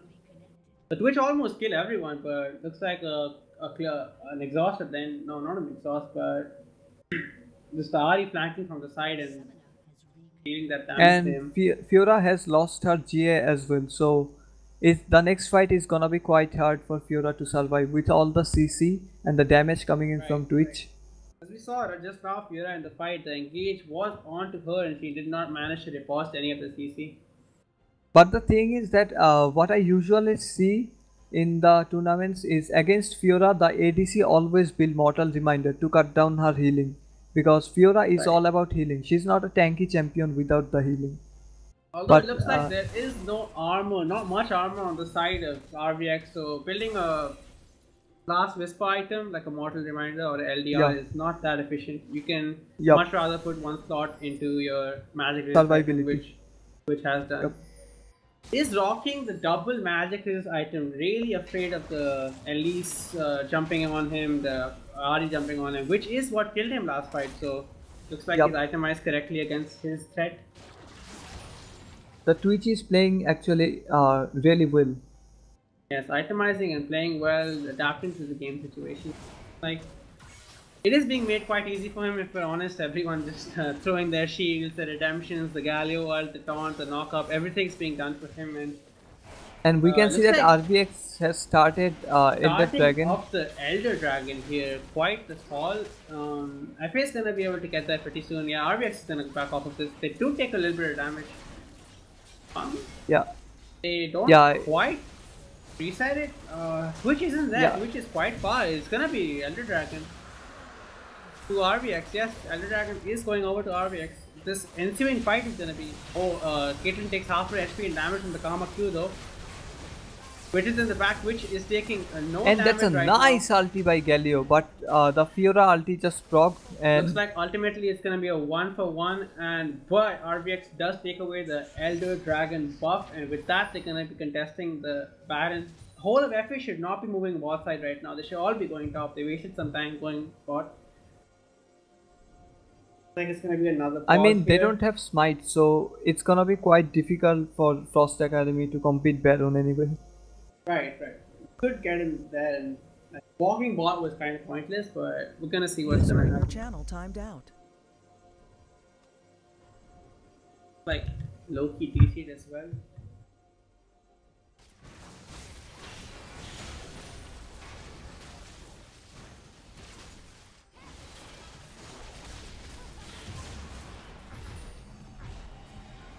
Gonna be a Elder Dragon plus Baron up buff for RVX right now. F is gonna have a hard time holding this off. But if they do,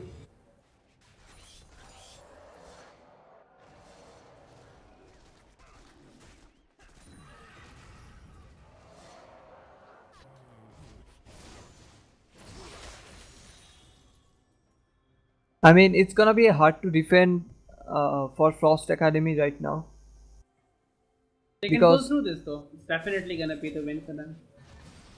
I mean, if you don't manage to win the 5v5 with Elder Dragon and Baron buff, it's gonna be super hard for you. Yup. I mean, FA does have the comp to hold actually, because with the tank and the peeling from Twitch, I don't think they should just go and engage right now, because you know, Right, yes. The you Elder just Baron want is to, more of a deny to deny Yeah. the 5v5 team that look at the damage and that's a going nice on the charm. tank. Yeah. And Galio was charmed to half HP with one charm. This is the strength Right. of the dragon and Inlet. Yeah, that's the tank. That's the main tank for Frost Academy, being chunked to half HP from the Ari. Looks like everyone's got their Void Staffs and their last Wisp items, so tanks are kind of falling off right now. It's gonna be maybe 3 to 5 And seconds. the thing and is that they're gonna get Caitlyn melted. has actually sold her boots in order to get Phantom Dancer. So it's gonna be, I think, 100% crit from Caitlyn. Yup. Right, Every yes. hit will be a crit.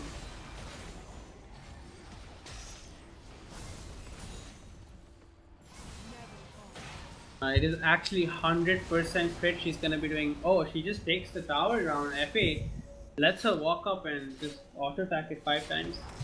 They just want to avoid fight at this point. Right. One inhibitor Quite turret tough, is though, actually trying not a to big deal. grab the objective but avoid the fight. The real cake is the inhib though. Like the inhib is gonna give them so much pressure in mid lane. Actually, at the I don't damage think coming FA out. can contest the inhib. They should Yeah, just they give the can't. inhib. They choose not to. Look at the wave in bot lane though. Someone's gonna have to back for that. Yeah, they're all gonna back for this. Fiora decides to cancel her recall here.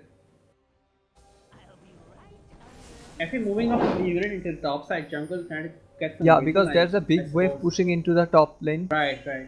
and RVX actually RVX does is not out of have. position actually. Yeah. But they were detected by the Pink wall, Skying yes. Orb. User entered your channel. This might be the inner turret. Okay, Twitch does not have the range to poke the turret down as Caitlyn does. Yup. Has to be a And- 5v5 for FA. RVX have realized this. They're avoiding fights at all costs. They're just not going for the 5v5. They know they're gonna lose to the Twitch, just getting shielded by everyone. I mean, at this point, Twitch has to sell his boots and get Phantom Yes, Dancer yes, when he gets definitely. enough gold.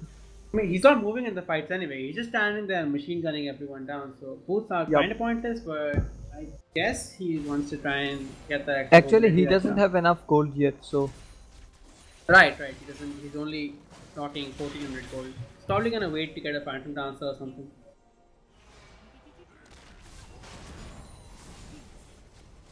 and both the Baron and Elder Dragon has worn off. Right.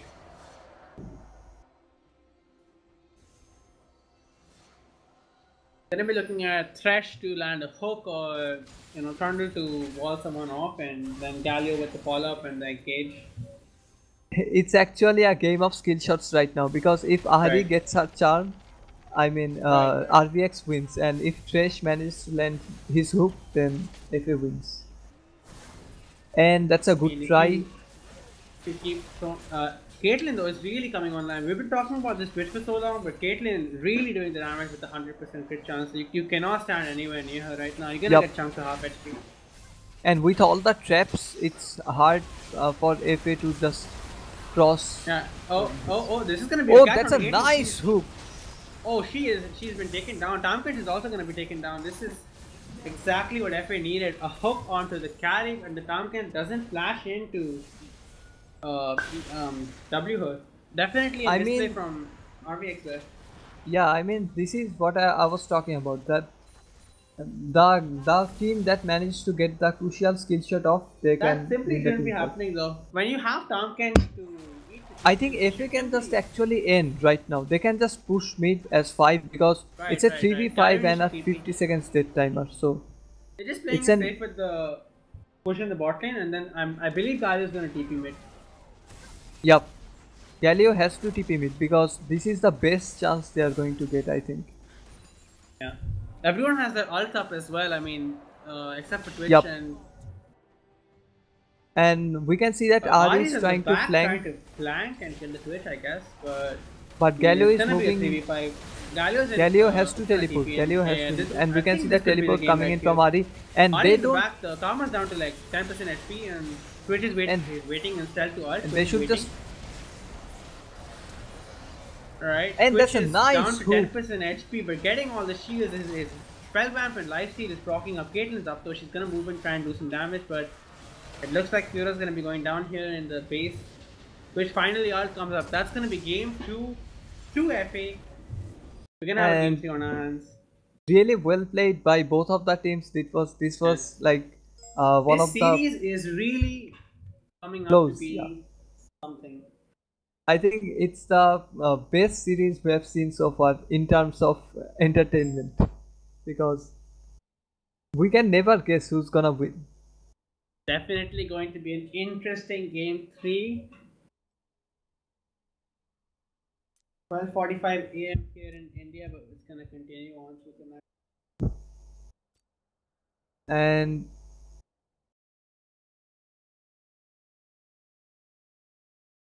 Yeah. there is actually no one near Twitch because this was a Twitch comp, and they managed to play it really well.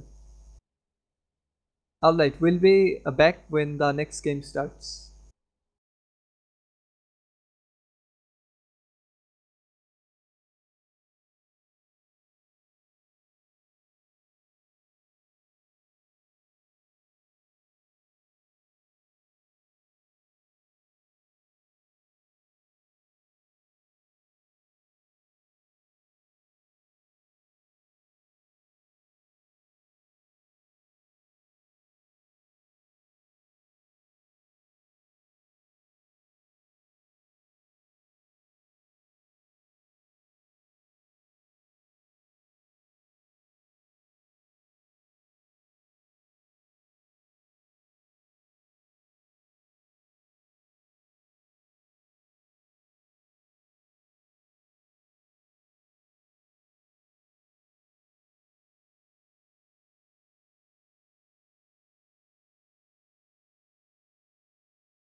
Hi, everybody.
Shots.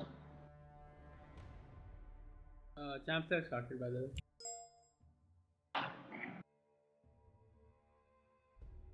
Think carefully, my friend. Alright, hey guys, welcome back to the next game. Third game. Third game of the series, my bad. Along with me is the same old Ruman and Arctic Junkie. I mean, guys, what a game we had last two games, man. It's like both of those games are completely back and forth. I mean, last game was like a 55, almost a 60-minute game. Who do you think's gonna take this game? Guess at this point. Learn from your mistakes. I will Same vote for ban. RVX this game because if the Caitlyn did not get caught, that game could have been a different story. But we'll see. We'll see about that. What's your opinion, Arctic Junk? I mean, so far everything's going exactly the same. The bans have been completely the same as last game. I mean, we're gonna see if they're gonna change up anything in bans this game. Maybe try and ban out that Galio because it was a huge part of the comp last game. But we're gonna have to see. Yeah, I'd like to mention that that was an insane comp by Frost Academy because RVX Right. literally had no way to deal with that Twitch other than he's making a mistake and Ari is getting a good charm. There was like no way. Last ban's gonna be coming in.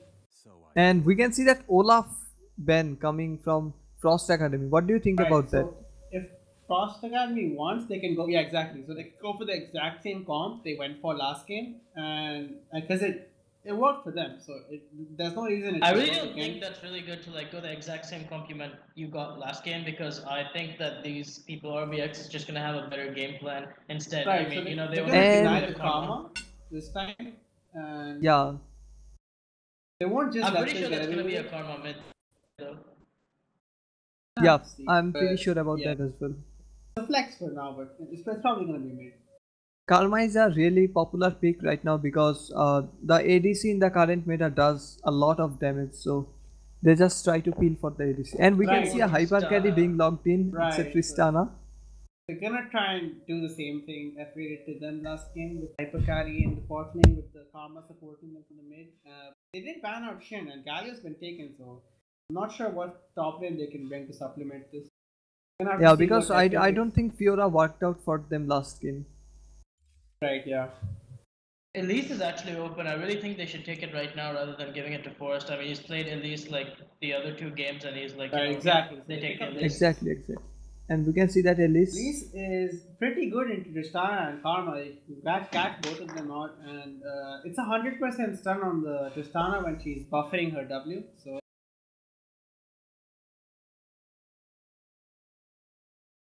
That's gonna be the Caitlyn gonna be picked up for Frost Academy. I mean, Holy Gunners has really been, you know, pretty stable on that Caitlyn. He's played it, I think, the Right. first game, and you know, he kind of won lane with that. So you know, in the second draft phase, I really think Braum is actually going to be banned out here. So I think in the second draft stage, instead of banning out mid laners because they're going to give the Karma mid to like Diamond 5 anyway, I really think the next bans are going to be more of like Orianna and Ari. What do you guys think?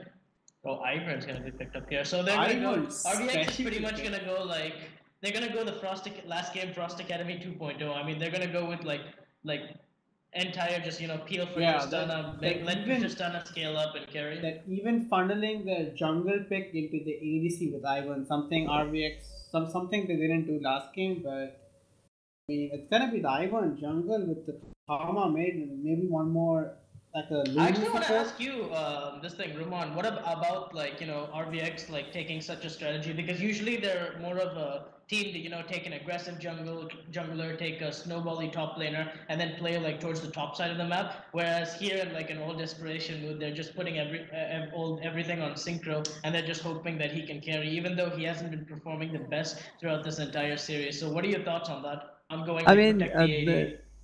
if you have been following their scrims, they have been actually practicing this comp for a while now, and I didn't think they would pull this off in a tournament, but they are doing it. So let's That's just see how. actually a really funny ban coming out from RVX. They banned the Twitch Thresh even though the ADC has been taken. So Yeah, I think that was a misban or something. And we can see the yeah. Fiora is being banned. They don't want to deal with the Fiora, Think what I could offer. and the Cassiopeia is banned as well. So right now, if you look at like the priority picks that we kind of consider from like the last two, for the other two games, Ori would be of high priority. Then But what if else? Karma goes mid, then I don't think they're gonna pick. I mean, if it's the Hyper Carry Tristana comp, then there's no reason to pick Dragon's Ahri. gonna be taken up for Seeker over on the top lane. They're kind of mixing it up with it. I really think I'm pretty sure they're gonna get a tanky support right now for on the side of RVX. If that Karma's going mid, they should be getting a tanky support, probably the Tom Kench or something like that. Ooh, Corki Right, mid. This so- looks interesting. Yeah, and we can see that Seeker is playing J4 again, J4, and throughout the entire tournament, I've never seen him playing full tank besides Shen. So RVX just plays around Seeker in the early game to get him snowballed. I think that's what their plan is. And we can see a Right, so Lulu support for Frost Academy. Okay, so two Also 80 big carries versus full protect the 80 carry comp. What do you think about that? It's gonna Uh, be a Karma support and Victor in the mid lane as it appears. Yep. Yep. So Victor is being logged in. Victor is actually a very good scaling late game champion. So And Corki is not bad as well, so we'll see about that. Corki is more I like a think mid-game power spike. both teams have double hyper carry, but it does appear that RVX has the better ability to protect the hyper carries. Yeah, probably. The Ivern pick is what changes everything. But then again, there is a Galio around to shield and stuff. I mean, to ult and stuff. But it's gonna be quite. It's like both teams trying to achieve the same thing with the two hyper carries in late game. Because Corki really comes into his own in the late game. With it's so hard to itemize against one AP threat, which is Corki, and then the AD threat, which is Caitlyn. Same Yep. thing over at on our RVX's side with the Tristana, Victor both being hyper carries in the late game. Just getting like Victor can pretty much one shot anyone late game, and Tristana I think has unless they shut down the Victor in the early game, it's gonna be really hard for Frost Academy to win because if Victor scales up, he's almost like a hyper carry in the mid lane. Indeed. So the early game advantage I would give to Frost Academy because they have the Elise, they have the Corki.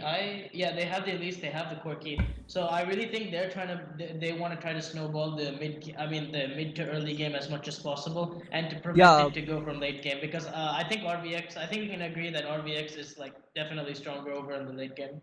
yeah. If you see the comp of Frost Academy, once Corki gets his package, he can just run it down the mid lane or the bot lane, and then Galio can ult on top of him, and it's like a guaranteed knockup for Galio because the package is so good to set up that ult. And what do you think about the Lulu support against Karma? Was that a smart choice? Lulu support against the Karma. I mean, could I have really think picked up one more front line. I mean, as it stands, it does have Galio. I mean, Elise isn't really the front line you want, but Lulu is probably there to for the disengage for J4. But other than that, I don't see like what Lulu is doing here. Like yeah, that's actually going to be a bit of a problem, don't you think? That on the side of RVX, they don't really have a front line except for Jarvan, who's probably just going to get melted before you can make a big impact. Yeah, I think that's gonna be a problem because polymorph does not actually gets reduced by tenacity. So even if Jarvan builds markets, he's just gonna get a polymorph for like 2.25 seconds in the middle of a team fight, and that won't keep him alive against a double AD carry comp. I mean, Corki builds AD, but he deals AP damage, but it's almost like an AD carry. You know, I don't know if Twitch is supposed to be the Syndra ban or not, but I'm actually surprised why Syndra is not taken here. I mean, I think it would work perfectly on the side of RVX, and plus Shinchi, I assume plays a pretty decent Syndra, I believe. I mean, the thing is, against what comp Syndra doesn't perform well. Syndra is like the go-to mid laner for LCS plays. right. You get strong laning phase, you get strong late game, and she has good CC to set up fights. She has everything, but they're probably going for the safer way because Corki and Victor are definitely safer picks than Syndra. Syndra is a bit more aggressive, like an Ahri. Indeed, like minus the mobility, yeah. Yeah, and the thing about Ari is in last two games in this series, both of the Ari performed outstanding and they played really well, but both of them lost. So that's a pretty bad win rate for Ari already. Yeah, Ori, the most reported mid laner this series, but unfortunately a 0% win rate. But He both is of them Batman played right really there. well.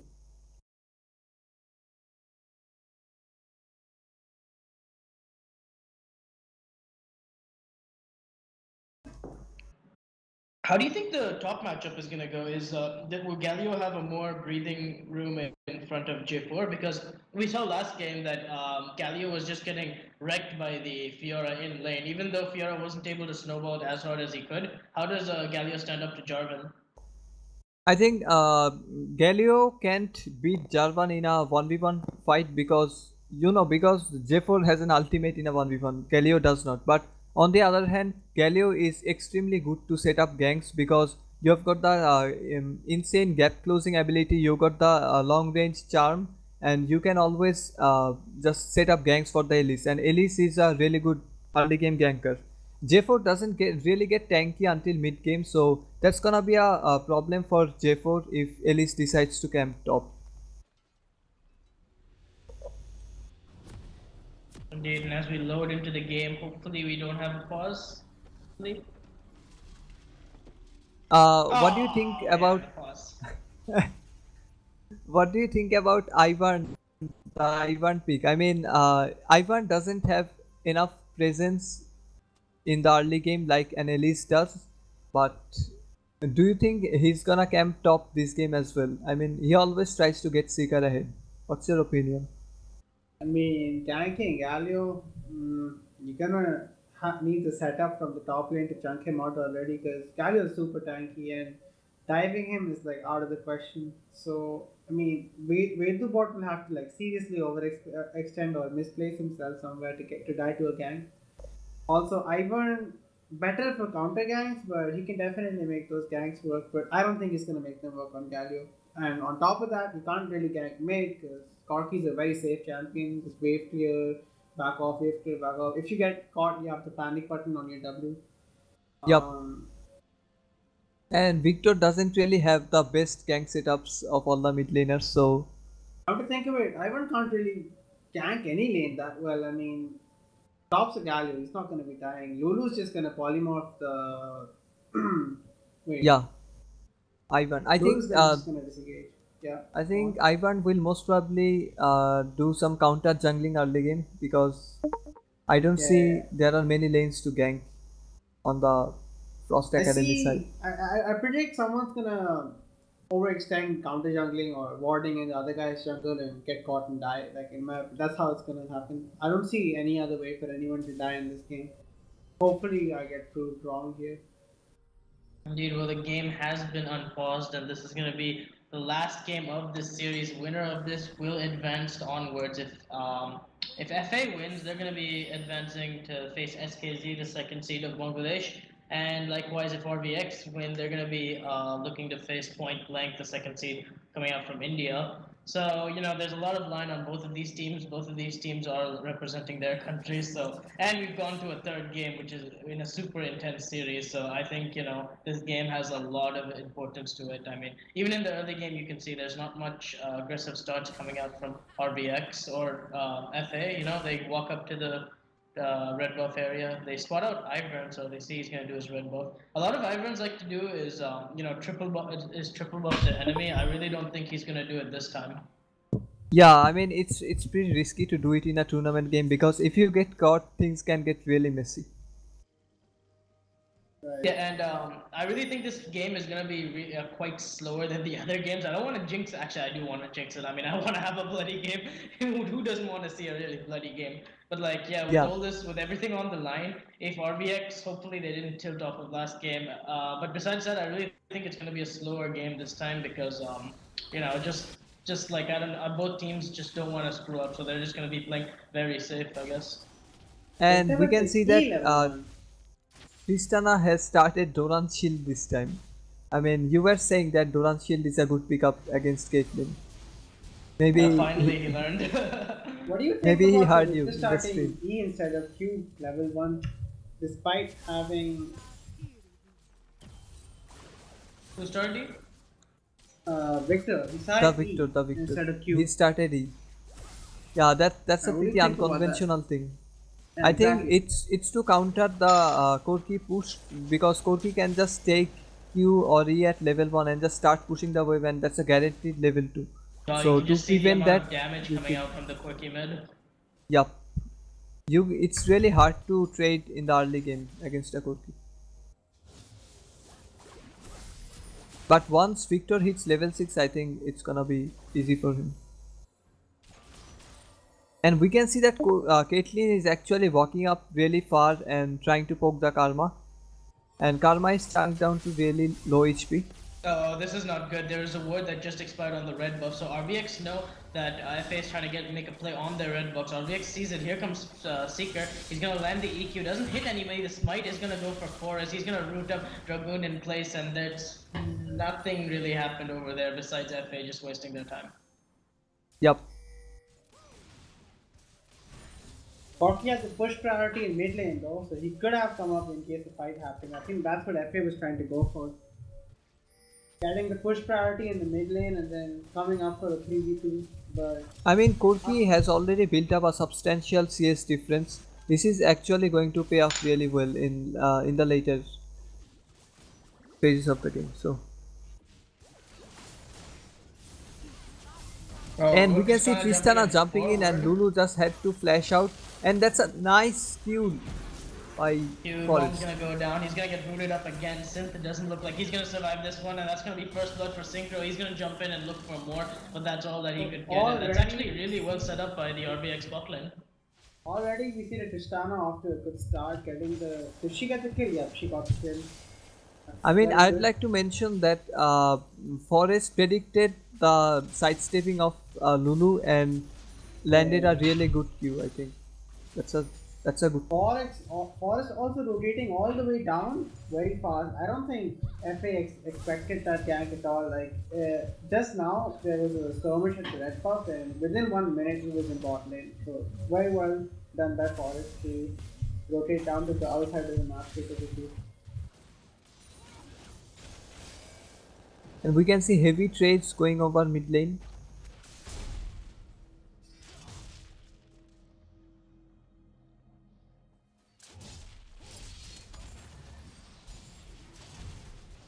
I mean, I think RVX has started off to like a really good start. I mean, their entire comp, I mean, like, well, at least half of their comp is built towards like, you know, saving the Tristana, because the Tristana is going to be like the main factor of winning fights in the late game, you know, with their scaling and the amount of resources that's put into her. So getting the first blood onto Tristana is actually really important. It gives her an item advantage over Caitlyn, which she's already having a lot of trouble with in lane. And, you know, it's just like pretty good insurance for the late game. So getting that first blood onto Tristana is really, really, really good. Yeah, and we can see that Ivan is actually moving towards mid lane. And Oh my god, Flash Cocoon's gonna go hit onto Shinji, but he's gonna immediately cleanse that out, and wow. That was... do you think that cleanse was necessary? No, I mean, he Karma was already right well beside behind him. his turret. Yep. Karma was there first, he was well behind his turret, he was protected by Ivor, and Corki was already like, you know, half HP by then, so he really couldn't follow up. But that Flash Cocoon was kind of useless again, but the cleanse was like, I mean, it's okay, I guess, you know, out of the nerves, it's okay to cleanse. I mean, it is a pretty short cooldown compared to like the Flash. But yeah, Yep. I think that was like, you know, the mistake was on Dragoon's part Dragoon for the most part, because that Flash Cocoon was completely useless. Like, you couldn't have gained anything with that. Yeah, because Korki had already flashed from the gravity field. So, and Victor is actually out of mana.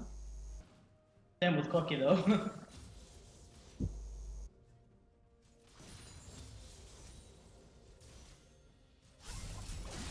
Not trading FA Synth, looking to play aggressive. Here comes Dragoon. Flash being used by Diamond 5. Teleport's coming out by Galio, and that's going to be a wasted teleport actually. Oh, but Dragoon's still trying to go in. No, he's not. I mean, you can just see the tilt coming out from these guys. I mean, he flashed it at mid, walks his way to bot, forced the flash out of Karma, but still was a little bit greedy. I mean, it was a good call to back off from there, but like, you know, it's just Both pure greed matches right were there. blown on RVX's bot lane, so that was a successful gank in my opinion. And RVX And scores Lulu with the gets counter caught gank, again. and Lulu's gonna get caught. He's gonna go down here. Diamond 5 actually taken very low, you know, even with the traps and the East, could not burst him down. Holy Gunners looks like the new target, but he's just gonna have a little bit of damage onto him and not really go down there. So I was But actually... Caitlyn didn't really use the heal in the team fight. What do you think about that? I don't really think it was really Caitlyn's fault to use the heal. I think this guy, Synth was dead anyway because he was just so far up and Caitlyn was so far back. I mean, if Synth probably had flash and was able to flash out and then heal to like, you know, substantiate the bomb damage, then I guess it would have been worth. But when your support doesn't have flash and when he's caught up so far up there, I really don't think it's worth. And we can see that Unnecessary J4 flash in the top lane. already Really burned the bad. flash of Galio. You can just feel the nerves on the players right now, just doing a lot of things they don't need to do. What do you guys think of this thing of Frost Academy's decision to go with Vedu bot for the third game instead of subbing down Gautam Iverson? I mean, I guess it's as simple as well. Vedu bot was around when they won, so they stuck with him. I mean, yeah, that's an acceptable theory, I but mean, like, it's not like they he played bad probably in the first wanted game. to grab the first pick Galio, and I'm pretty like I guess Vedubot is more like, experienced on Galio, so they stuck with him. Yeah, I mean, I like how Frost Academy rotates out their top laners. Like one of them plays like the carry Fiora Renekton oriented stuff, whereas the other one just plays like the more standard Galio Shen type of pick. So it's fine. I guess if they really wanted to get the Galio, so I guess it's pretty fine. Cocoon staying over there in the top lane. Pause is gonna come out. So in this pause, we actually right now see RVX having the advantage over in the bot lane, something which they didn't have in the other two games. What do you think about that? Like usually we'd see, Seeker with such a big advantage at getting all the resources. This time Forest is trying to, gank bot and play more bot side. How do you think this is gonna work out for RVX? Yeah, because in last two games, I think the bot lane of RVX fell behind in CS early game, and they couldn't just deal with the pressure that Frost Academy's bot lane two puts. And in this game, even after getting 2 kills, you can see that Tristana is actually behind in CS. So this really shows the dominance of Frost Academy's bot lane over RVX's bot lane.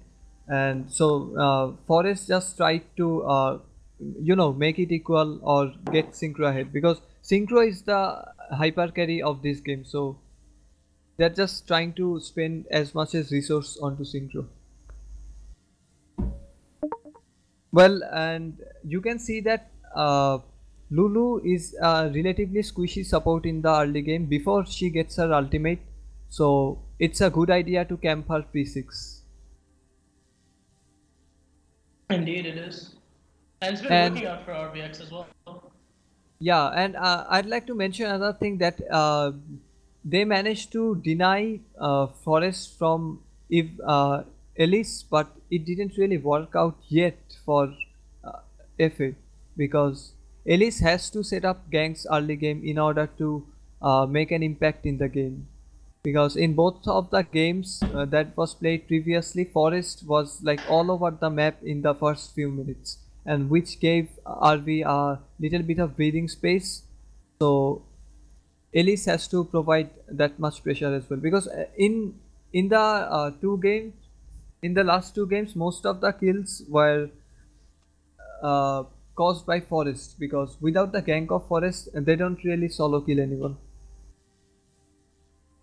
Exactly, and I assume the game's gonna be respawned right now. Right, Elise already tried to wasted her flash in mid lane, and as we can see, Victor's cleanse is already up. Dinosaur's is caught right here. Shinshi's taking a lot of damage. He's using the last health pod. He's gonna take the shield for Ivern, but goes really, really low in the mid lane. I mean, he barely survives. Exactly.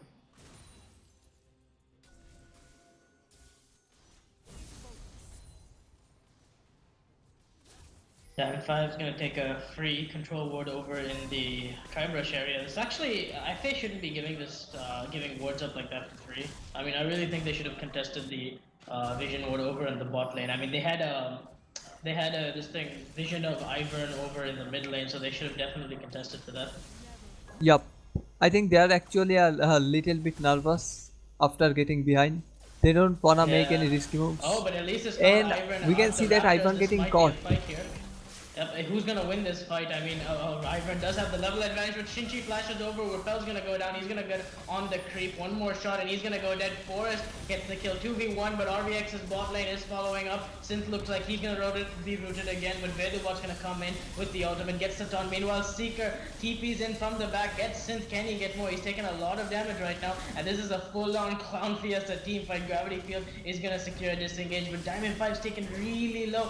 Silasine comes in with the package, gets a kill on the Seeker, but now our Diamond 5 stays really, really low in these team fights, and what a fight coming out from FA. I mean, RVX, sorry. RVX really played that team fight well, because Victor managed to come before Korki. I don't know how that happened, because Korki had the package. I think Victor recalled earlier. Yeah, but that's gonna be a free dragon coming up from RVX. I mean, it all started with Dragoon fighting Forest in the jungle. I mean, I think it was, I don't know if it was miscommunication there, but Forest had the level advantage, but still Dragoon went for the fight, and it's whatever mid lane that follows up first. So Shinji I followed up mean, first, got the kill did on Dragoon, and yeah. did Dragon flash? I was wondering why didn't he flash? I Did don't think he Dragon had have the flash? flash up. Oh, okay.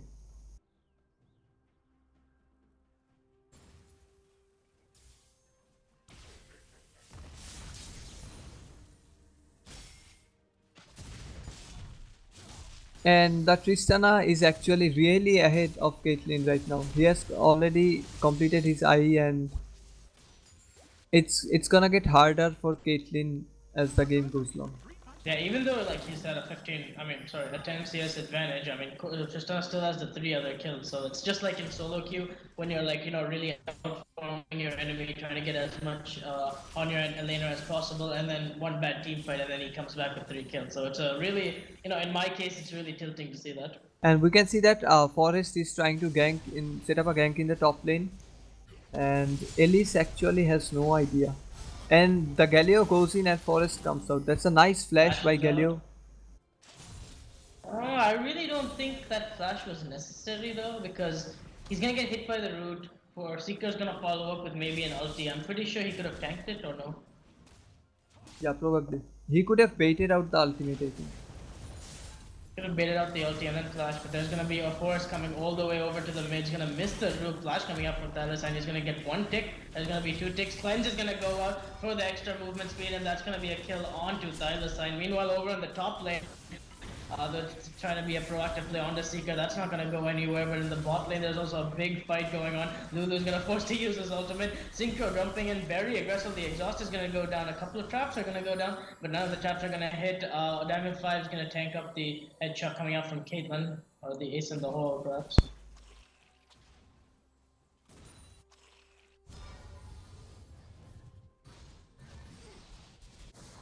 Ooh, there might be a dive onto this Galio. Daisy's gonna set to be tanking the turret with RVX. She's coming up, but I think they spotted Dragoon.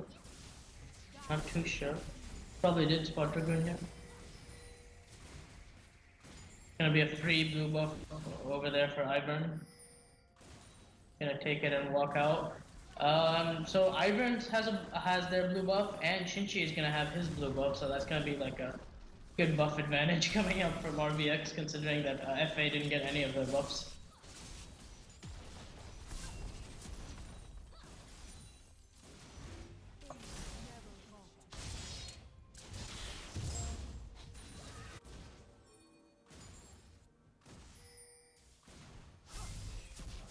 Small little fights happening over there on the bot lane.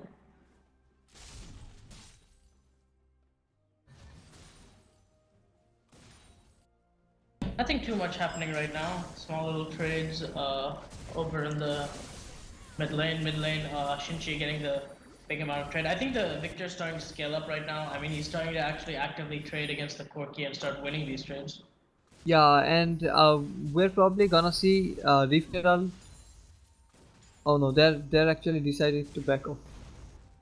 Yeah, I don't think Rep Herald would be a very wise decision, to be honest. Because if anything goes wrong, then you're just going to give tempo back to Frost Academy, and I don't think RVX want to do that. And that's a nice polymer.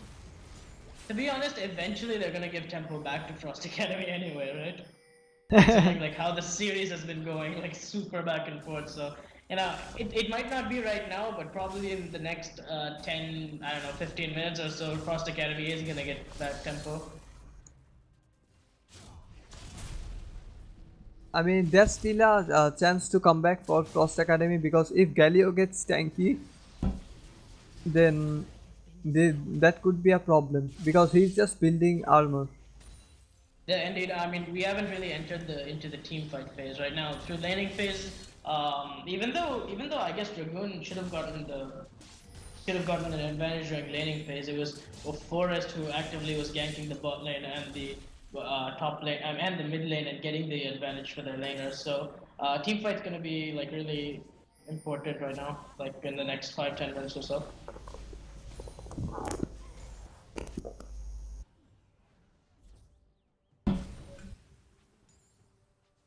force, just waiting in that tribe rush. Waiting in that rush. Looks like to get a gank onto Thalisan's gonna miss the root. A couple of autos are gonna go down. Thalisan's gonna put a little bit of damage back. Lulu's there to secure the disengage from RVX.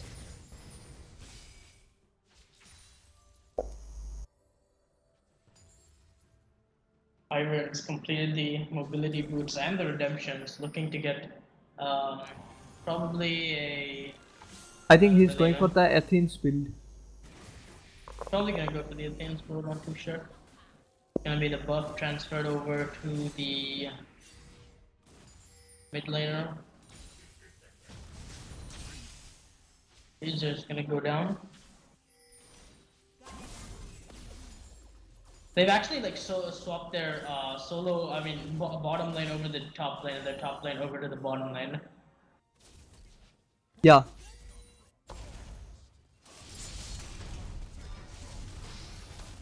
And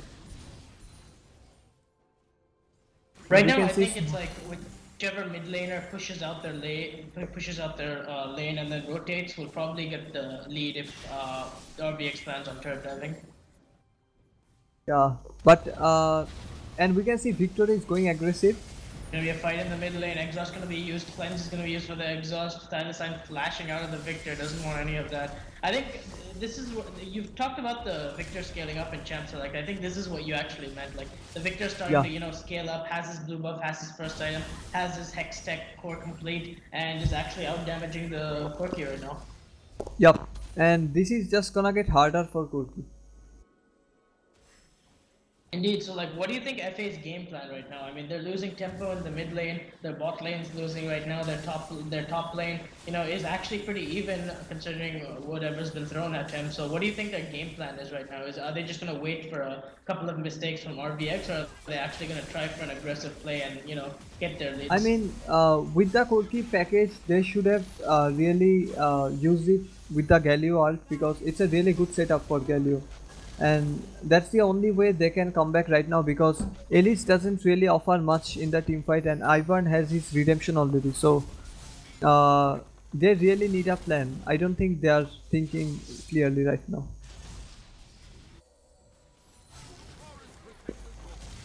And we can see that Tristana is chunking down that tower, and there's some trades going on to bot lane.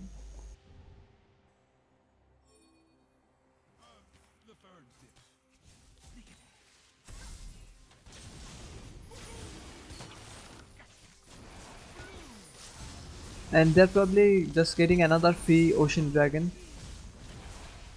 I mean, Frost Academy is not in a position to compete dragons right now.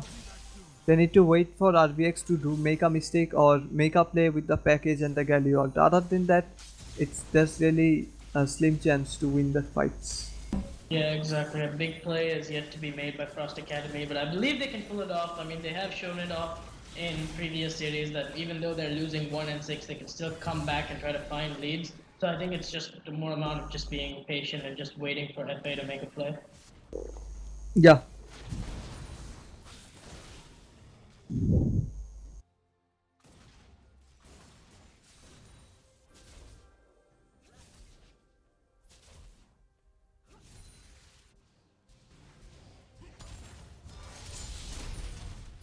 Lane, Seeker's gonna play a little bit aggressive, probably go back once the trade's over.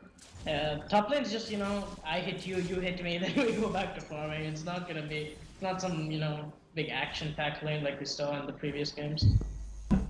Yeah, but here's the thing, that if Galio gets behind, then it's gonna be hard for him to deal with Victor, because he has no magic resist. He just builds straight up armor. Was very greedy with items, with going for the Iceborne Gauntlet. I mean, realistically, you're not going to be killing anyone. If you're going to go for that, you have to go for the Frozen Heart. Yeah, I think for this game, he should have gone for the Frozen Heart because of the double ADC combo. RVX one gets 180. Probably just meant the J4 as well, but yeah, I guess Frozen Heart would have been like an overall better item. Yeah, Gauntlet is like, you're not killing people, and the slow is really, I think. If you're snowballing, then Gauntlet is alright, but definitely a inefficient item from Like I said previously, this game is going to be a lot slower than the previous games we've seen. I mean, if this was like, if this was a best of 5, I'm pretty sure this game would have been bloody as well. But since this is the best of 3, and this is going to be the last game for tonight or today morning, if you perhaps, yeah, this is going to be a relatively small, more laid back, and people are just going to farm and hopefully don't make as big of a mistake as they did previously.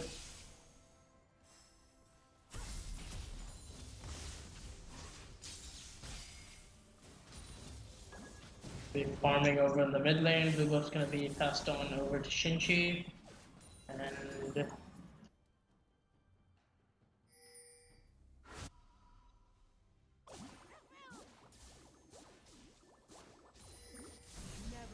so what do you guys think is gonna be the next objective on the map? Because we still haven't had a proper 5v5 team fight yet. Do you think we're gonna see that at Baron, or do you think we're gonna see that like while these people want to take Vision? I think it's gonna happen when the siege comes in for the inner turrets, because that's the next objective they want right now. Yeah, here's the thing that RVX doesn't really have a catch composition. Even if they manage to root someone, I don't think they will be able to burst him down because they have a Lulu and a Galio, so it's going to be pretty hard unless the Galio is just pushed to bot lane. They're looking for the catch though, but I just don't think that they have the resources to do it. Yeah. You can see that Victor has already got chunked to half HP, trying to catch the Corki. The Corki can poke you down while you're trying to do one of these things. Corki also has the ability to scan in bushes with his ult. We see a flank actually coming in from J4 right now. Yeah, and they started the Baron. This is actually a really smart call because they don't really have any wards in the Baron area. And Corki had just recalled. I don't know if Frost Academy wants to contest this or not. Dragoon's going balls deep in, has to flash out, gets Lulu ulted, Seeker is dealing in, and might as well just kill him, but no, he's gonna take the plant out, and RVX do secure the Baron. They get the kill onto Dragoon, and there's gonna be a team fighting happen right around the Baron area. Galio ulti is out. Here comes Thylacine from the back, trying to get Synchro, but he's gonna go down. They do what looks like the new target right now, but Synchro just staying alive with a slither of HP. Meanwhile, Holy Gunner's trying to live his life. He's gonna go down. Oh, flashes out just in time, but he's gonna go down to Seeker, and that's just gonna be an ace, I believe, coming out on the side of RVX. They probably killed 5 of them, and that was just a very uncoordinated Baron call coming out from Frost Academy. I mean, I think Dragoon got really impatient, went forward, he got killed, and then it was just a big scatter from there. I mean, this has been really a one-sided match so far, considering the last 2 matches.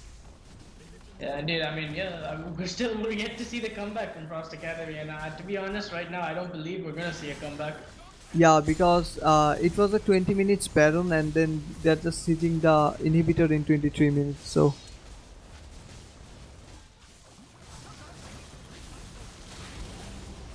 RVX Seeker's gonna get rooted up, he's gonna get chopped down, he's gonna go down. No, he EQs out with just a slither of HP, and the other side's gonna get hit up for a big crit, but look at that Tristana, just wrecking everybody he's hitting.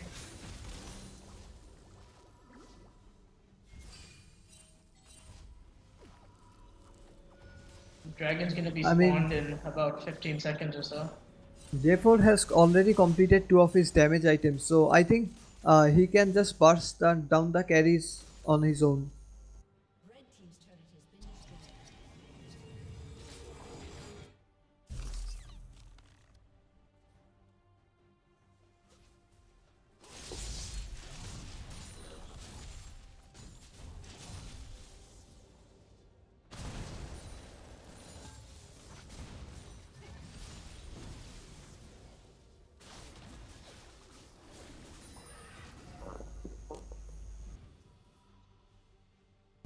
That's the second pause of the game coming. Yeah, and it's a battle ping reconnection. Yeah, so I don't think it should take a long time, but like, I think Frost Academy, they've really dug themselves deep into this game. I mean, I really don't see, I'm hoping we have a comeback, but I just don't see any possible way that there is going to be a comeback. Yeah, I mean, this game has been a resident sleeper for me. True, for all of us as well. I mean, after having such really, action-packed first 2 games and then coming out to, this game where it's like super slow and really one-sided, it's just not You know, it's just not like, it doesn't even feel like the same series, to be honest. I know, right? I mean, Frost Academy is not performing as good as they performed in the last two games. No, I mean, considering they won the last game, I really thought they'd, you know, bring that, you know, winning momentum back into this game, but it just doesn't seem like that. I mean, just doesn't seem like that at all. I think there are two picks that they made this game that didn't really work out. It's the Elise and the Lulu. None of them really became really useful, I think.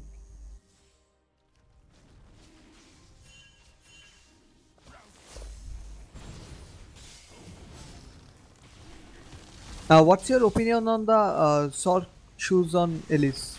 I mean, you usually I see don't. LCK players go mobility boots, and I think he Forest went for has the gone soak mobility shoes boots. for the extra Moby pens, but like in a series like this, I really don't think Dragoon's damage was like, you know, was like, you know, I really don't think the magic penetration was needed to be that much. I really think he should have went Moby boots and just tried to, you know, just tried to match the pressure in Forest, because I think in almost all games except for the last game he was getting out pressured by Forest, and I Yeah, think mobility boots would have really helped him out with that problem.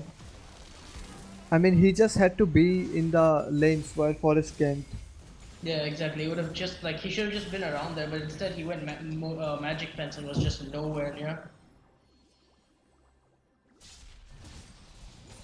Like it's gonna be a Baron that push in the bot lane.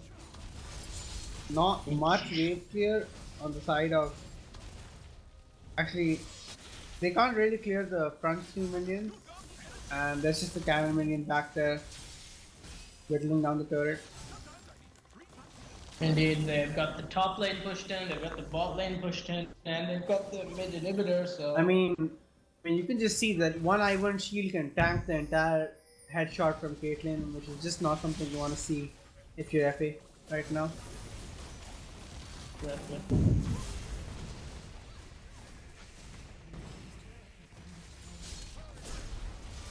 Looks like it's gonna be a pretty clean wrap up from RVX for game 3. It'll be interesting to see if they can somehow throw this. It actually would be really interesting to see. I mean, Frost Academy still has chance if Synchro decides to go in the melee range. I mean, hey, you never know. I mean, 6-item Tristana might as well just walk into your face to, you know, really send a message towards us.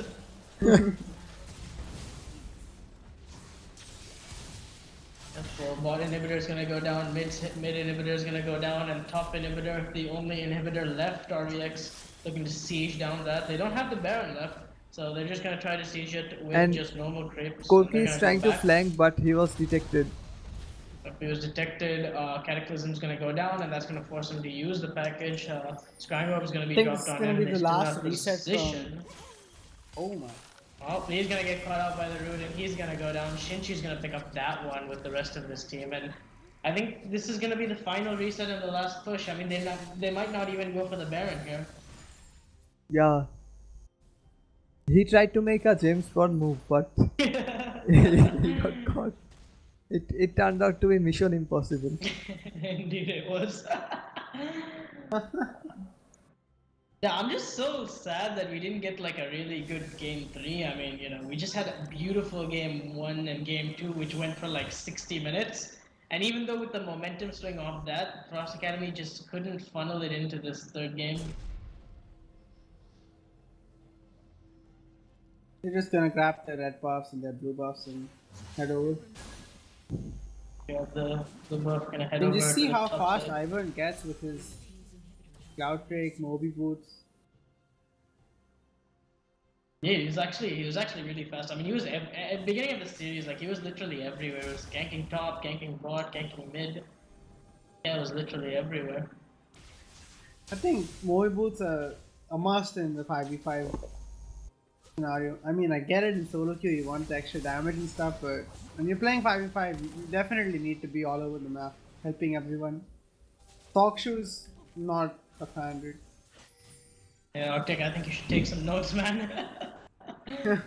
I mean, at least I feel like at least they didn't do anything this game, which is kind of true. I mean, Yeah, zero that's kills, what I zero. was saying.